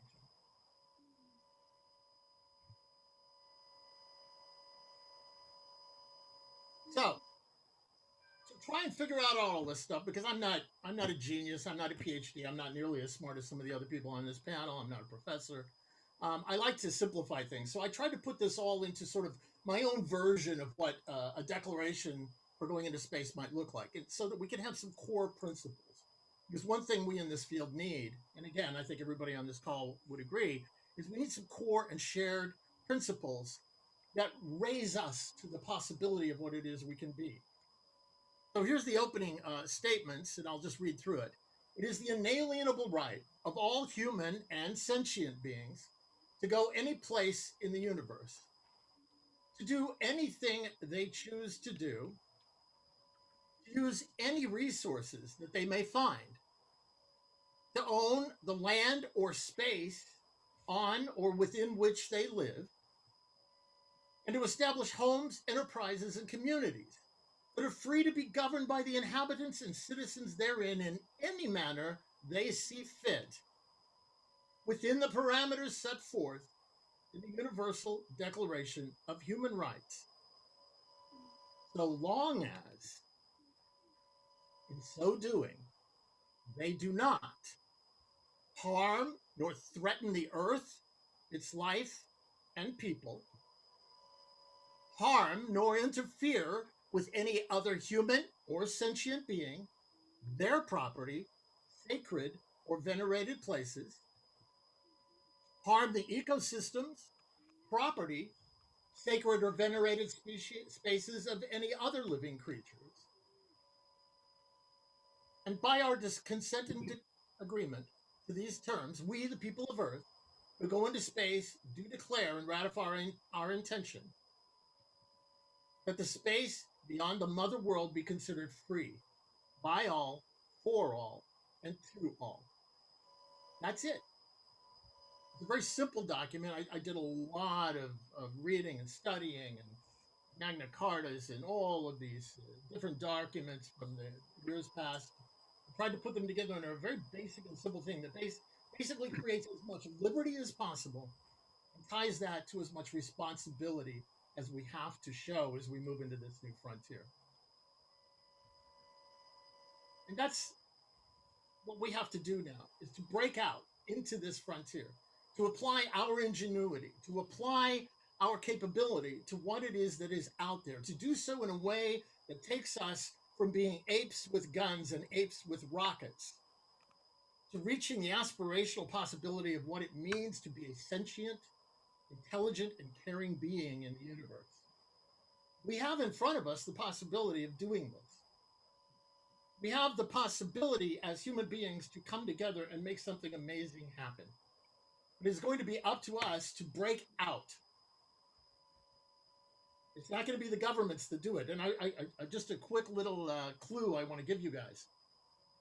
Government doesn't care, and in many cases doesn't want you to go. You are an inconvenient thing for many governments. You are not the kind of thing that governments are designed to enable in terms of going out there yourself. You're a threat. You don't bring in a lot of money to the aerospace contractors that lobby and fund the politicians who lead the government. You are a chaotic entity. You are not marching in line. You are not marching in step if you come from a government that requires that. You are an individual human being, and you are within yourself capable of making your own decisions and doing your own thing. It is human beings that came up with the concepts of morality. It is human beings who came up with the idea that we should take care of each other. And I know when you see the politicians and you see the media, and it is always a polar attack going here and here and here, it looks like we can't get along. It looks like we are always trying to take. But then I urge you to step outside at some point and go just watch people. Go to your local market, your grocery store, and look at each other and look at how people work. Look at how people act together. See, I believe people are good. I believe we actually left our own devices want to do the right thing, to do the good thing. Now, it takes sometimes a jarring event. It sometimes takes a disaster. It sometimes takes a plague for us to be able to understand that. so that we can come together and maybe shatter some of those simplistic, easy answers and look beyond them to understand what we need to do to rise to a higher level. But we can do it. We show that we do it all the time. I believe that we are here for a purpose. I believe that humanity has a purpose. It's very simple. And it is us taking a stand for the universe. I believe we're here to go there. Thanks. Okay. Thank you. Thank you very much, Rick. Nice speech. Very, very, very, very interesting and profound, deep speech that goes back to the let me say to the goals and ideals of the Space Renaissance, because we defined ourselves as a philosophical society just because we share your thought that we don't have technological obstacles nor economical, financial obstacles. We have philosophical and political obstacles. So you're right, Rick, we are not going there yet because we didn't decide to go there. This is a lack of vision, exactly. So we as Space Renaissance, for what we can do, and I hope we will be able to do more after this Congress if we succeed to enlarge our audience and to enlarge our support, is exactly to make people understand, because, you know, to convince politicians to do something, we have to firstly convince the people, because politicians only react to the pressure of their voters. So we have to definitely try to, and this is the goal of our Congress, to design the best strategy to make people understand the urgent priority to start expanding civilization into space. So what we are saying since 2016 from our previous Congress is that there are some enabling technologies. Some of them were mentioned by Rick in his speech. Artificial gravity, protection from cosmic radiations, green environments in the habitats, and of course, fully reusable low-cost vehicles, comfortable vehicles, low accelerations, in order that you and me, that we were not trained to support, to tolerate 4 or 5G accelerations, we can travel as just as we travel in normal airlines, to travel to orbit and beyond. So, but you're right. Why these technologies don't have the proper priority in the development? Look, we saw a lot of things that are going on. We saw in the presentation by Bernard that there is a lot of initiatives to the moon and so on. And we can hope that this variety of initiatives can at a certain point coagulate the things to allow civilians to travel and live in space. Because so far, our limited philosophy, our pre-Copernican philosophy, only allowed us to conceive exploration. The most advanced space agencies of the world conceived space exploration, but nobody of them still dared to adopt a strategy oriented to expansion, to settlement. So what we say at Space Renaissance is that the situation is very, very critical, because if we don't kick off a real program of expansion, industrial and commercial, economical expansion, within 2025, we are afraid civilization is scrubbed because we have many, many threats that are menacing our 8 billion civilization. The pandemics is just the last one. But pandemics is very, very instructive for us because we have to learn by what is happening. Because we were constrained to stay at home. We were inhibited to travel, to love, to have social, etc. I see Bernard is continuously going around the planet for his initiatives. He goes to Australia, he goes to Japan, he goes everywhere.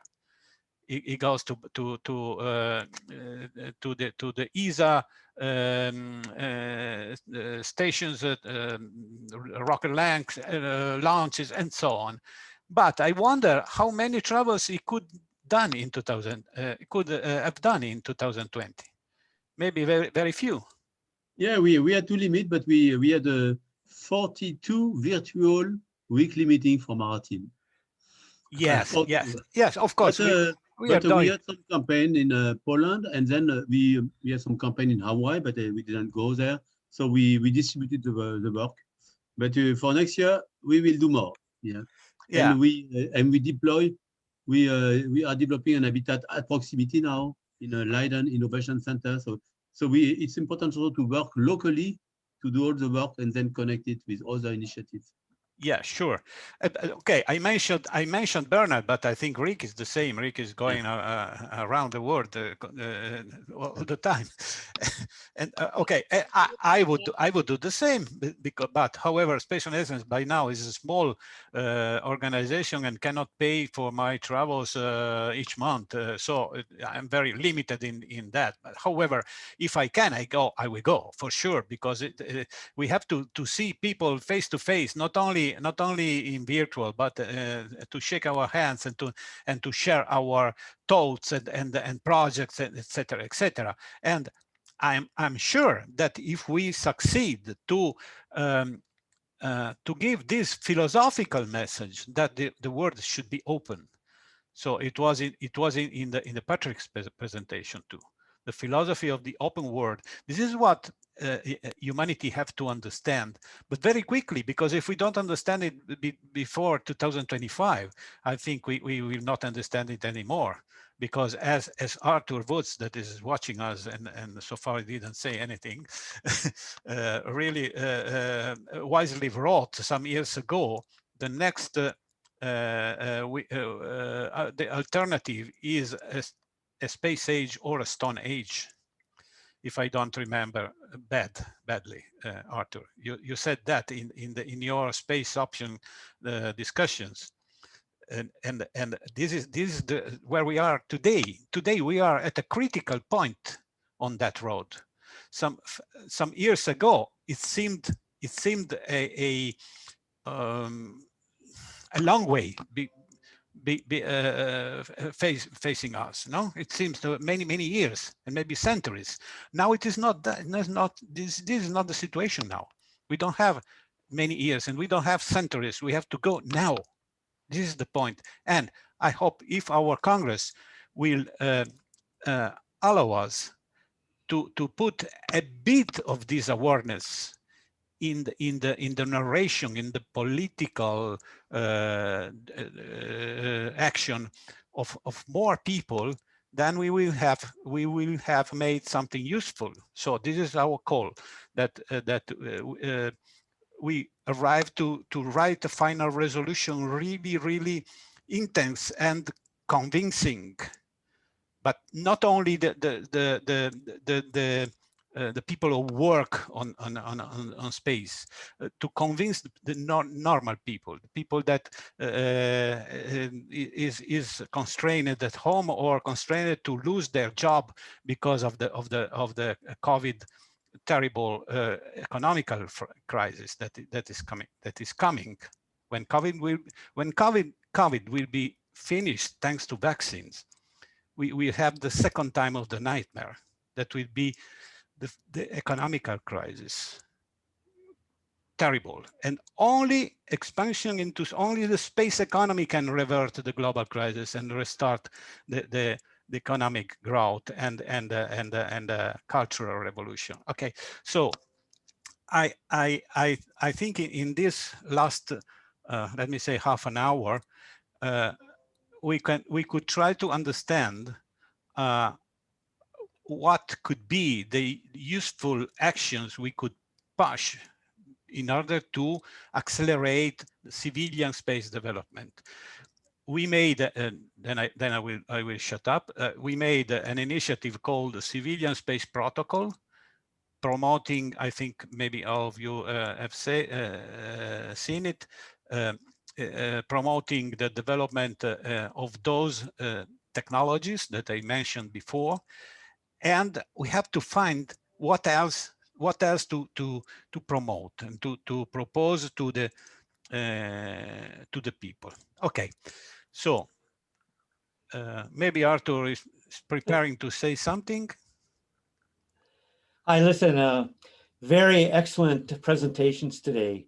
And I think we're all in the same boat here. And it's just really, really great to see this. And I have to say we're at this critical moment. And it was a question that we posed, or as part of our space option, is a question: what will our future be, a space age or a stone age? And we're at that point. Humanity's at that point. It has to decide what it's going to do, because without space, we're going to be going back to, what's going to be probably a stone age. So it's very, very critical, and we need to, gather all of our energy together to make this step. And I'm over 70 already, but I'm ready to start a new space company already. We're in discussion right now to try to start a Swiss space solar power company right now, because let Switzerland take the lead in this if they can. But at least it's never too late to start something, and it's never too late to achieve something. And that's exactly where I'm focused on right now. And I actually have two proposals in front of ESA. Both have been accepted after going through an evaluation period. And one is to demonstrate space solar power, and the other one is to actually create a lunar power station that's habitable, so that we can have tourists come there, and also it's never too late to start. So that's the kind of things that I'm working on right now, and I find this presentation today is definitely in that way. Adriano, if I could just make a brief comment. I mean, these are excellent presentations, and please go ahead. Yeah, as you know, we're working with a team, including yourself and others, to explore ways to build. Brief comment. I mean, these are excellent presentations, and okay. Wow, what happened? No, but somebody didn't mute the microphone, but now. Okay. Oh, that sounded like me talking, but anyway, okay. So we're working on building this team, which we're calling a Global Alliance for International Collaboration in Space, or GALIX. It's a coalition to advance and help diversify space, which is, as I think we're all working to embark on a new era of space enterprise, and public and private research institutions worldwide are pursuing innovative approaches to advance space science, exploration, and development. But spacefaring nations building on these innovations are working to expand and diversify their cosmic ventures. And non-spacefaring nations will benefit from pioneering technologies that are emerging through this space revolution, which ultimately could provide pathways to engage all of humanity on the frontiers of space. So recognizing this potential, we have a global team now of visionary space professionals that are exploring diverse and creative ways to engage government agencies, universities, scientific institutions, commercial space ventures, and international organizations, and strategies that can both promote and enhance worldwide collaboration in space enterprise. This will include, but will not be limited to, new educational and capacity building programs, innovative space initiatives enabled through a broad range of collaborative space ventures that will engage and hopefully benefit all of humankind. So we're calling this initiative a Global Alliance for International Collaboration in Space, that's being promoted through our Hawaii Space Industry Innovation Program. But again, the basic premise is that international collaboration and support will help reduce the costs, enhance the benefits, and accelerate the timetables for space exploration and development. So we'll be holding an inaugural Galix Congress on March 18th and 19th. It will be co-hosted by our Galix Alliance, the Institute of Air and Space Law at McGill University, and the International Association for the Advancement of Space Safety. It's going to be an online event to help, again, promote these public-private partnerships and multinational alliances that can expand and diversify collaboration in space. So we're pulling together a program now on March 18th and 19th, and I'd be happy to distribute our draft agenda to your team and engage as many of you in whatever ways you think would be important. Yeah, we have links on the website of the Congress, that our Congress will be in June, and we consider the Galix Congress as one of the preliminary stepping stone, yes. stepping stones and conferences. So yes. Very, very welcome to collaborate together with our two initiatives. Anyone else want to add something or make a question? So if I may, I just want to, in response to your question, sort of what we need to do next, I think the fundamental issue that continues to face the space community is the lack of public awareness. And I know people applaud Elon Musk and everyone says, oh, so many people watch the launch of the Tesla, but I think that YouTube video is at about 5 million views, and we have Taylor Swift at 1 billion views in 24 hours when she drops a new video. So we are not reaching people. We're not reaching people with the importance of space. And I teach space law. I get students who have graduated college who say to me, I don't know what remote sensing is. So what is remote sensing law? That is, to me, that makes me cry, because we are missing, we're not just not educating our youth, we're missing all of their potential, because some of the best ideas happen when you're young, right? You think the whole world, if you think the universe is open to you, you're not going to let anything bound your imagination.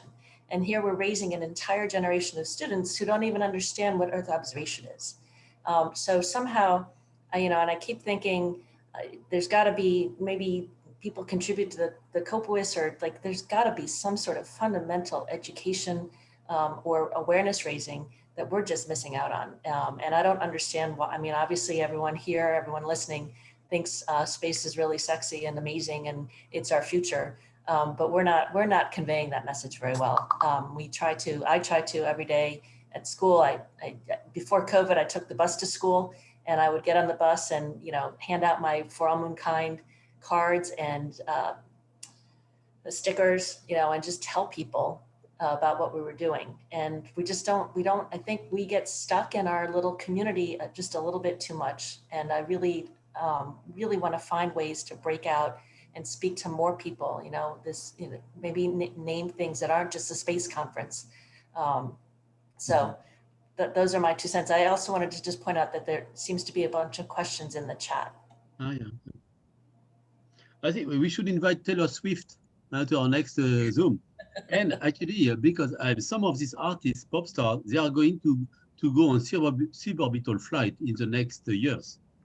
So I think they will become also big space fan ambassador for this age group, and we should try to work with them, because they can really bring to us, help us to bring the message to really all the teenagers and so on, and it can go a kind of trigger also for the kid and teenager to have space as part of their daily life.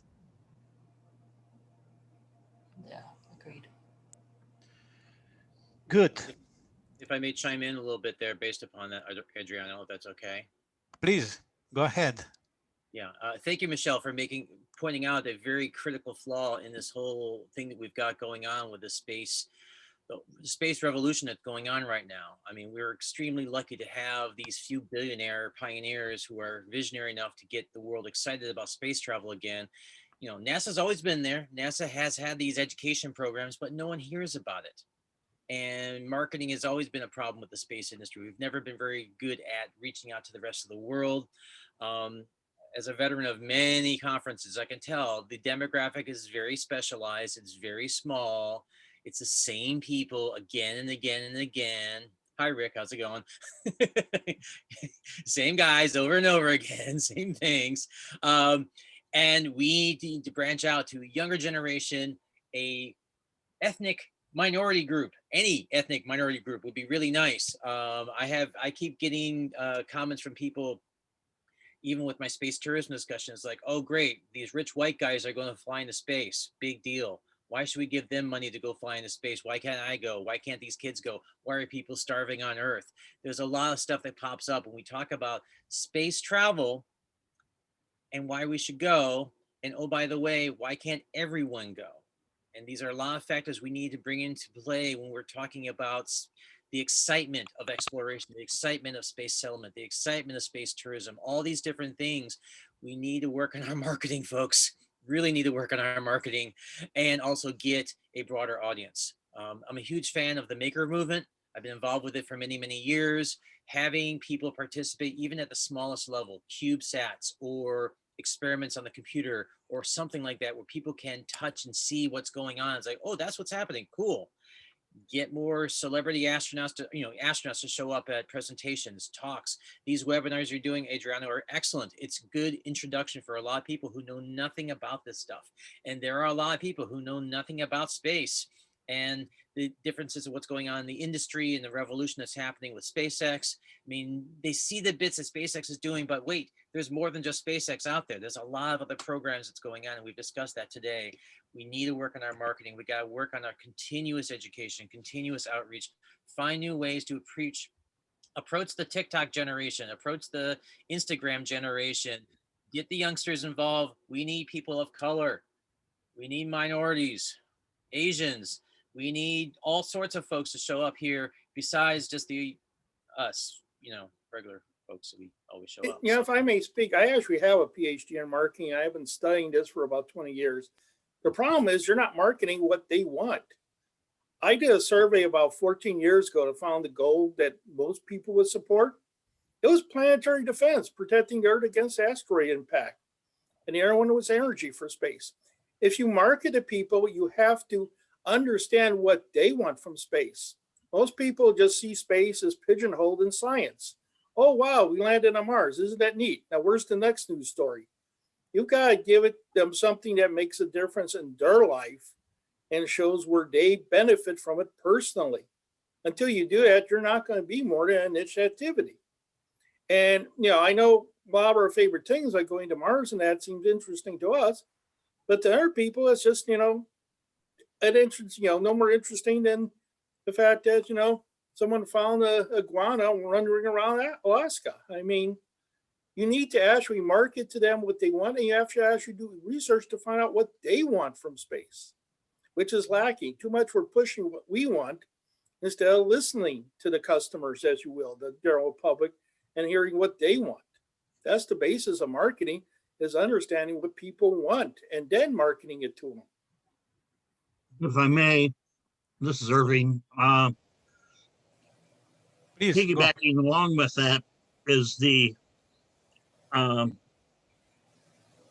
phrase that or statement that I've heard most often over the years is, how do you expect me to get excited about going into space when I can't put food on the table or I don't have a roof over my head? Take care of those things, and then I'll get excited about space. Sure. Or show people how going to space will take care of those problems. I mean, I agree with Tom. I also have a PhD in marketing. I worked with Tom on several space ventures early in my career until I ran into a bunch of morons that I work with who told me that this space stuff, it's like a hobby. They thought I was going to Star Trek conventions when I was going to NASA conferences. And I had to kind of stop doing it if I wanted to keep my job. And I've gotten to the point now where I don't care what they think. And I'm ready. And I told Tom this about 6 months ago that I'm ready to start jumping in and using my marketing expertise in this field again. And if my employers don't like it, I don't care.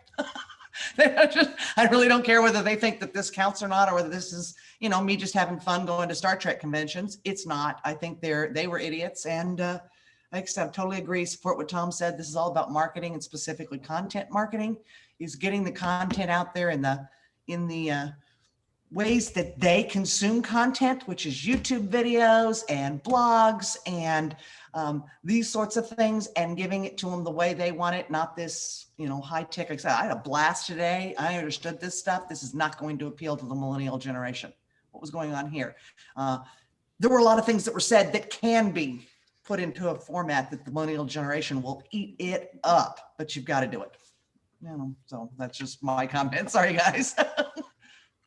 So I saw some raised hands by Rick and by Jerry. So please, Rick, go ahead.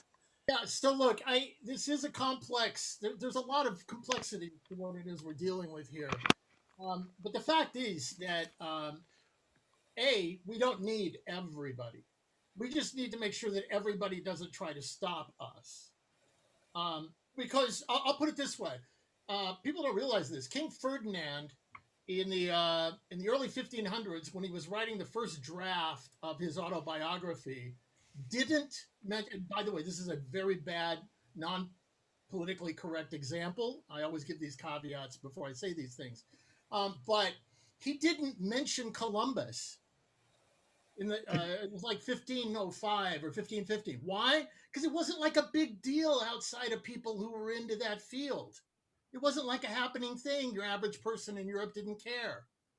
We have to make sure that the core group can pull this off. And it is unfortunate that we're stuck betting on two billionaires who, by the way, if you just saw what happened here in the US with GameStop, it would be great if we could harness those folks to go into space. But we're also, on the flip side, one negatively insensitive tweet from Elon away from having 50% of our bet to open the universe destroyed if a group like that were to turn on him. We have to spread this around. We have to get people engaged. We have to protect the baby at the same time. And we got to stop being fans of the government. This is not a government activity. We'll take their money. Oh, hell yeah, we'll take their money. But it is not a government-led activity. And there's a lot of great work that comes out of them. It is a partnership. It is a transition. I'm not attacking the government, but we cannot depend on them to lead. At the same time, I believe we have to get out there. As Sam was saying, Sam's always leading edge. He was like the first guy to try to get me to go to Burning Man. So he's always out there on the edge, this guy. But I'll tell you what, he's exactly right in the sense that we need to be more inclusive. I put an article up on SpaceCom during the BLM protests, talking about the fact that all the C-suites of our space corporation basically, they look like this panel here without the ladies. And we really have to work on that very hard. Our messaging has to be how important this is, how it feeds into saving the planet, how we manifest all of the higher goals. The young people that are out there, and I'll shut up right after this, the young people that are out there right now, the people that are on the streets in BLM, the people that are in Belarus or on the streets of Russia right now, etc. They are young people, and they demand a great future. And our job is how to connect them to that future. Ironically, the biggest selling media in the world is science fiction. I mean, just go look at your Netflix feed, not, ignore the algorithms, but I mean, look at all the stuff you're getting that is science fiction. We make that connection and we empower them. We turn those people on Reddit who went after GameStop onto this. We can make this stuff happen. It'll be really exciting. Okay. Yeah, thanks. I think Jerry was. Yes. Hi, everyone. Hi, Jerry. I think maybe everybody now Jerry Stone is a long time space activist in the UK, and he is a teacher and he makes a wonderful outreach. And he is a member of the British Interplanetary Society. So please go ahead, Jerry. Okay, thanks. Teacher, well, no, I run Spaceflight UK, and pre-COVID, I used to go all over the country presenting space workshops in schools. And we would build and launch non-pyrotechnic rockets, build and test Mars landers, make a model of the International Space Station out of toilet rolls, pizza trays and straws and so on. It's 1.5 meters big. It took 2 hours. You know, I mean, this comes back to the presentation about STEM. So I was a STEM science ambassador, and the feedback from teachers was fantastic. You know, the best thing we've ever had in the school, you know, and other great plaudits. But getting them to agree in advance that it's worthwhile to bring me in, that's one hell of a slog. Really, really difficult to persuade them. Anyway, on other things, yes, I do go way back. Patrick, hi Patrick, good to see you. We first got together when Patrick used to live in the UK. I'm sure you remember that, don't you? And a century. we're talking about science fiction just now, Rick. We did a presentation at the World Science Fiction Convention in 1979 with a proposal for a European mini shuttle that could be carried on Ariane. And our specific proposal was that the UK should fund the feasibility study for that. Patrick, do you still have the book of signatures that we got from that? I don't know. You're muted, Patrick, you're muted. Yeah, it's okay. Don't worry.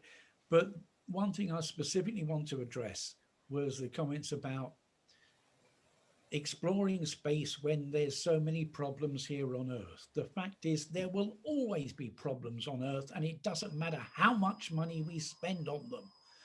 You will never be able to completely eradicate disease, poverty, or most importantly, man's inhumanity to man. So if you're going to say, well, should we explore space? Point them to the NASA spin-off website and tell them to download 1 or 2 copies of the yearly publication that lists just a handful of the benefits we get from space. And if anyone says to me, oh, well, shouldn't we stop spending money on space? And I'll say, well, which bits do you want to stop first? Do you want to stop the weather satellites that give us forecasts that help give us better crops? Or would you rather we didn't launch the communication satellites, which allow us to be in touch with each other all the way around the world? Would you rather we didn't have the satellites that monitor shipping, help aircraft, do all the land usage stuff that help town planners and so on? So basically, you tell me which ones that you think should be deleted, and if you can come up with a good reason for doing that, then we'll talk.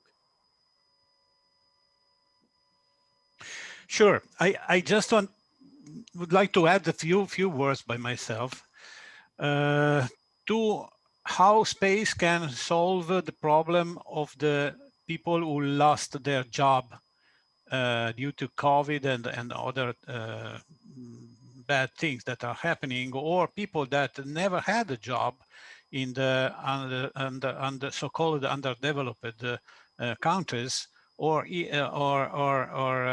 young people that don't have a job in the developed countries because jobs are fading away. So our answer is very easy, because we say that without expanding into space, 8 billion people will not have any more space and resources to develop. And if we don't have a developing, a growing economy, we cannot have jobs. This is a very simple thing that it should be easy to understand, but it is not, of course. It is part of a correct outreach to explain this thing in few and plain words, because all of our problems come from our growth in a closed system. This is the problem. This is the main problem. Humanity, our civilization grew up inside a closed system. So whether the alternatives are only two, or we break the cage, as Rick showed us in his slides, very communicative slides, or we will die. Our civilization will be condemned to a premature extinction.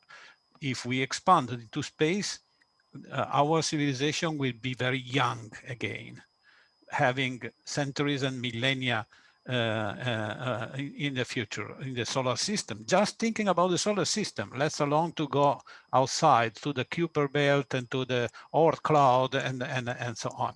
So in the space, there is everything what we need. There is ice, there is oxygen, there is water, there is raw materials, there is everything we need. There is huge energy from the sun, and we can generate energy with nuclear engines for longer distant locations.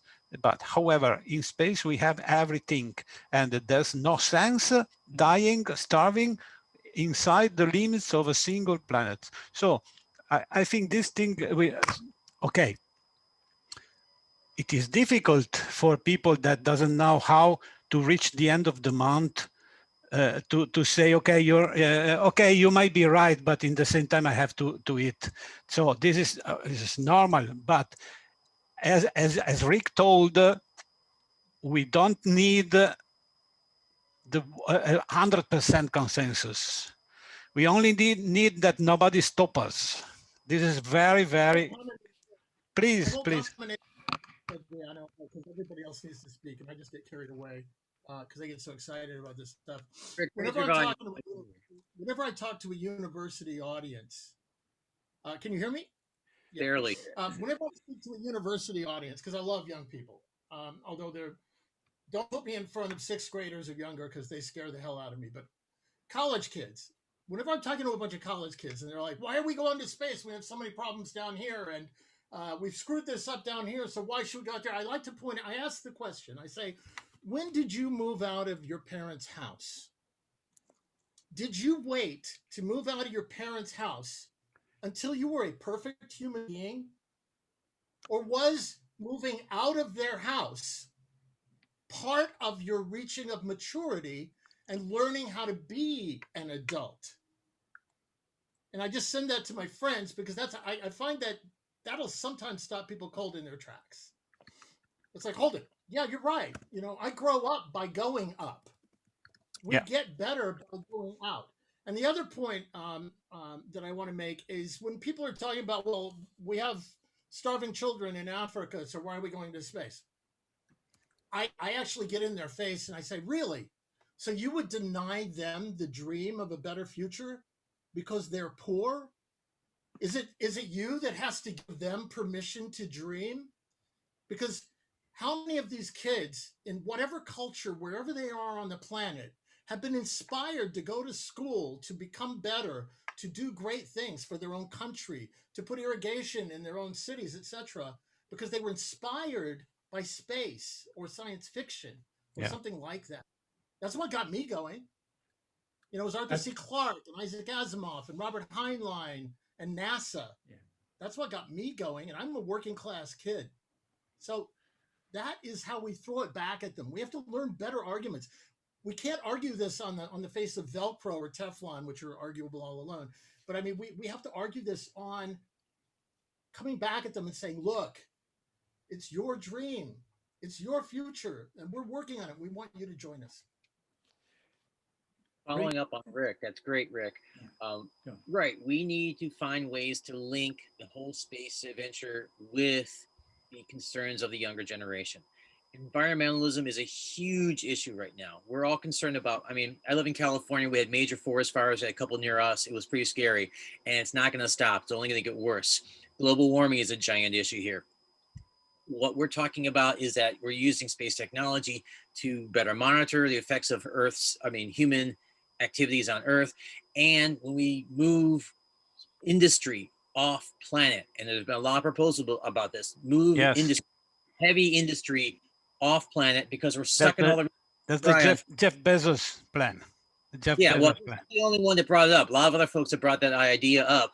We put industrial factories on the moon or on the asteroids. Guess what? Lots of asteroids, lots of raw resources there. We mine those places and we shut them down on Earth, and we turn the Earth back into a garden, make it more of a better place to live again, get the pollution levels down, things like that. That's where we can find a linkage with the environmental concerns and space travel. Show them that there is another way. Yes.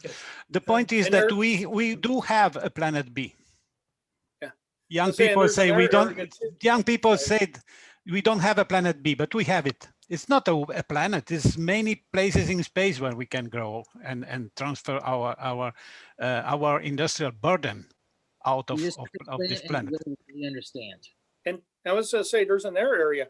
The whole area of control environment agriculture emerged from early space habitat research, and it's going to be critical to building space settlements. But it increases yields by 50 to 100 times per acre, which solves the problem of having food for everyone, and also solves the environmental problem because they're providing food on essentially 1 or 2% of the area that we now use for food production, which allows the nature to heal. That's one of the things that has the potential to come out of space settlement is advances in control environment agriculture that will change completely how we produce food and make it independent of climate variation. But no one's talking about that story about space. Yeah, you're right. I do. Please, Jerry. Firstly, to Rick, about inspiring young people. Let's take the example of India. If people say, shouldn't we solve problems here first before going into space, then perhaps one place they could point to would be India, which has huge amounts of illiteracy and starvation and so forth. And one of the reasons they run their pretty aggressive space program is specifically to inspire young people to go to college, university, and get a better education for themselves so that they can strive to do similar things. That is a stated aim of the Indian space program, and they're going to do that even more later this year when they start putting up the unmanned versions of their crewed spacecraft, which is going to be something to see. And to Sam about moving stuff off the planet. Gerard O'Neill talked about this back in the 1970s. Sure. Right, it is one of my great heroes. He showed that by building large-scale space habitats, the manufacturing facilities that we could have there would enable us to move heavy industry off the surface of the Earth. And he actually talked about reducing the pressure on the heat balance of the Earth. And this was 20 years or so before anybody started talking about global warming. And Thomas, yes, he was talking about growing things in space, and the great advantage there is you have solar energy all the time. Instead of having one crop a year, which you harvest, and you then have to wait till the following spring before you replant or whatever, you can keep growing things in different cycles continuously. So fresh strawberries all the year round, and and all of that, and that they can grow their own food and be so much more productive than we can ever be on Earth. So what can we get from space? It could be food, you know, because it's a heck of a lot easier to bring stuff down to Earth than it is to take stuff up to orbit. Great. Joy, want to say something? Please, Joe. Well, just the matter of science fiction, and that Arthur C. Clarke in 3001, basically Earth was turned into a park and everything was done in space. And then I'm currently reading right now Kim Stanley Robinson's The Ministry of the Future. That's all about what's going to happen in about 5 to 10 years in terms of global warming and all of the challenges to be dealt with. It's I really recommend it to everybody if someone has a chance to get a copy of The Ministry of the Future. Okay, thank you very much. So, dear friends, we passed 2 hours, our meeting. So I think we are near to the end, but we don't want to be that fiscal. So if anybody still have something to say, please go ahead. In a few minutes, we'll go to the end. Please, Bernard. Yeah. Okay, thanks. It was a great inspiration to talk with everybody. So I would like to advertise also that we are now in the middle of the COSPAR, the Committee for Space Research. And so it's in hybrid form this year. And we have got also a number of presentations and also new discoveries reported about space. So it will be important also to connect with some of this space research news and to feed also our initiative. And so also we have a number of events next month. We are organizing a Moon Mars workshop, and it will be 16 to 19 of March, where we'd like also to invite some of you to intervene. And it's mostly directed to young professionals. And then after that, we have also an IAF Global Exploration Conference planned for June. And we have the International Astronomical Congress. So it will be, I hope that you are planning also to submit some abstract for this Global Exploration Conference and for IAC, as the deadline are coming soon. And we could have also one summary of today's event presented there. Thank you. Thank you, Bernard. I am showing to you a new page that we were making on the website of the Congress, linking space conferences and events by partner organization in 2021.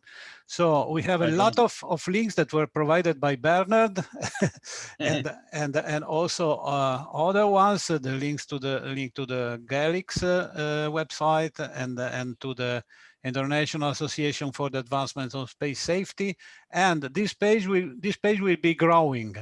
We also have a form that anyone that want to propose a link can do it. Just put in event date, where, in presence, virtual, and so on, conference title, conference link, and so on. So this is because we would like the SpaceRenaissance International retake the path that was in the beginning to give publicity not only to our own initiatives and conferences, but to all the conferences going ahead on planet Earth that are oriented to civilian space development and to expansion of the civilization into space. So okay, however, this is the website of the Congress. Please go there. It is 2021 SpaceRenaissance.space. Go there for seeing the call for papers and to submit your papers. As you see, many of our panelists are on our chair of some symposium, and some other are in the keynote speakers. Like we have John Werner, Robert Zabring, Rick Tumlinson, Gary Barnard, John Blinko, the guy who founded the Gateway Foundation. That's a very interesting initiative. And Joe Appleton is here with us today, like Rick, and Giacomo Cao is an Italian president of the Sardinian Aerospace District. A very let me say, good initiative in Italy with the aerospace. And okay, so and we try to get some ladies. Huh? You try with Samantha, but okay, she's very busy because she's going to have a flight. But let's try to have some some ladies. Yeah, we need some ladies, of course. This is only a male panel. Okay, however, we will do our best to get more ladies. So the paper abstract submission is open for everybody, and registration as well, and so on. So please come with us, and also, if you like, you can subscribe to the Space Renaissance as a member for just a very low fee for each year. So I think we said everything. We'll try to stop presenting now. Okay, stop share. Okay. So it was really a great pleasure and an honor to have you all with us. And we will have other webinars before June, more or less one per week. So we will go ahead with our panels. And okay, this is all for now. Thank you very much. Ad astra. Yes. Bye. Bye. Yeah. Okay. Ad astra. Aloha. Thank you. Aloha. Au revoir. Yes. I put a couple of links in the chat about some things. Oh yes. If anyone Okay. can pick them up. Oh yes. Okay. Let's see. Adriano, it has been a chat, fantastic afternoon. Thank you Yeah. very Thanks, much Adriano, for organizing this. Thank you so much. I really enjoyed it. Excellent. Bye, everybody. Bye. Great.